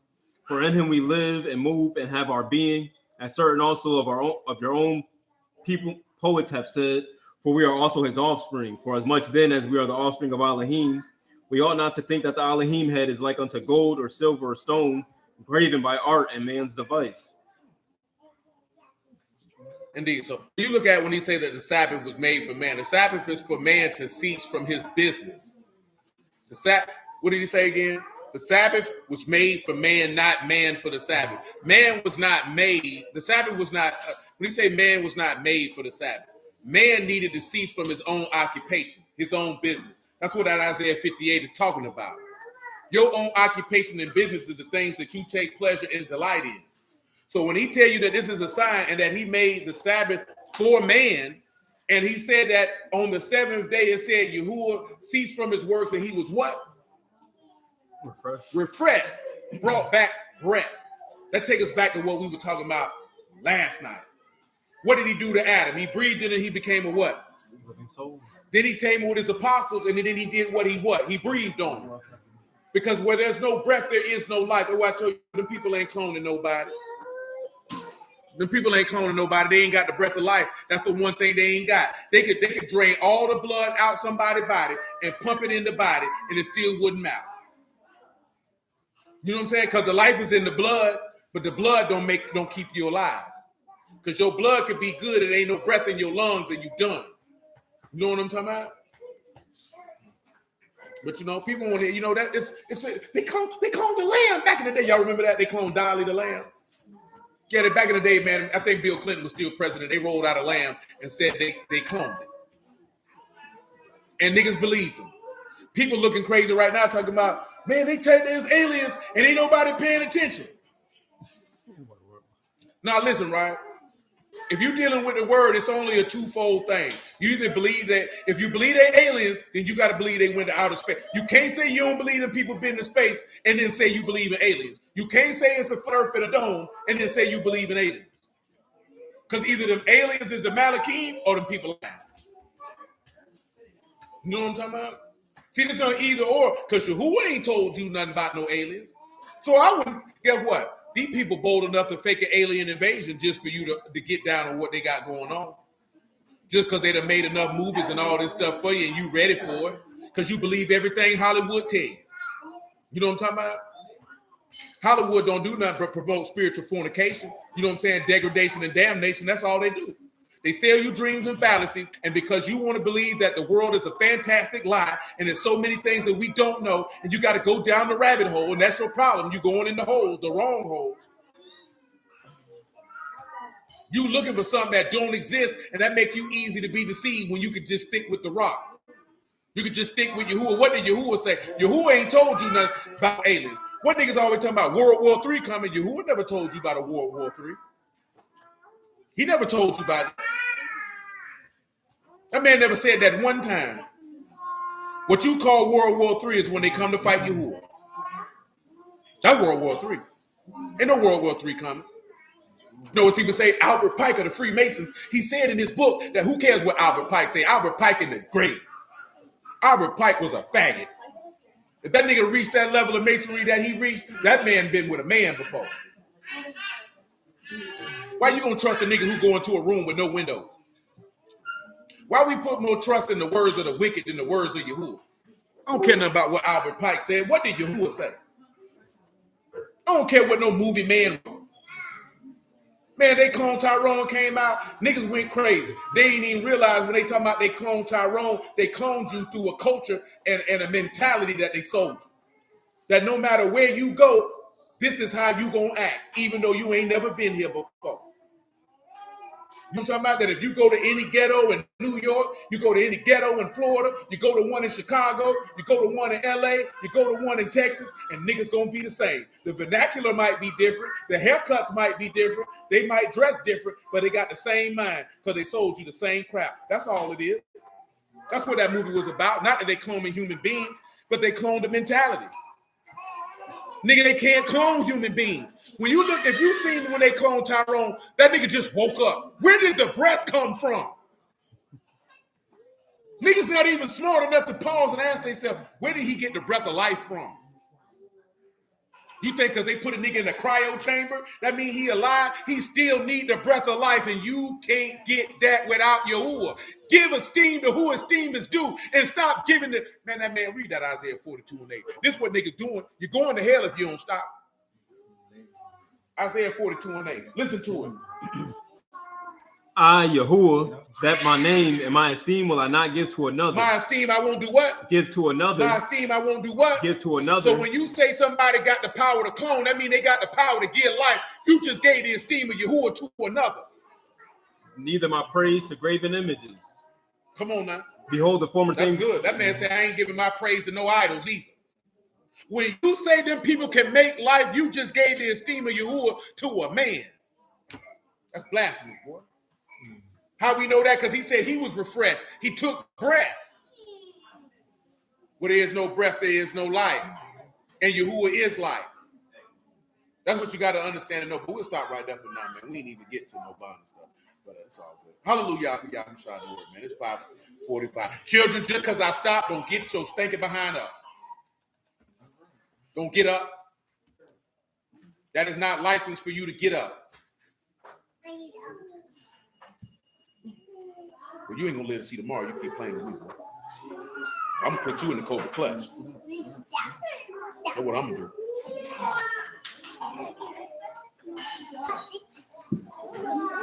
Shalom, bro. You know, I bless y'all at the house of Elohim in the name of Yahushua, man. Love y'all, appreciate y'all. Good way and consider, man.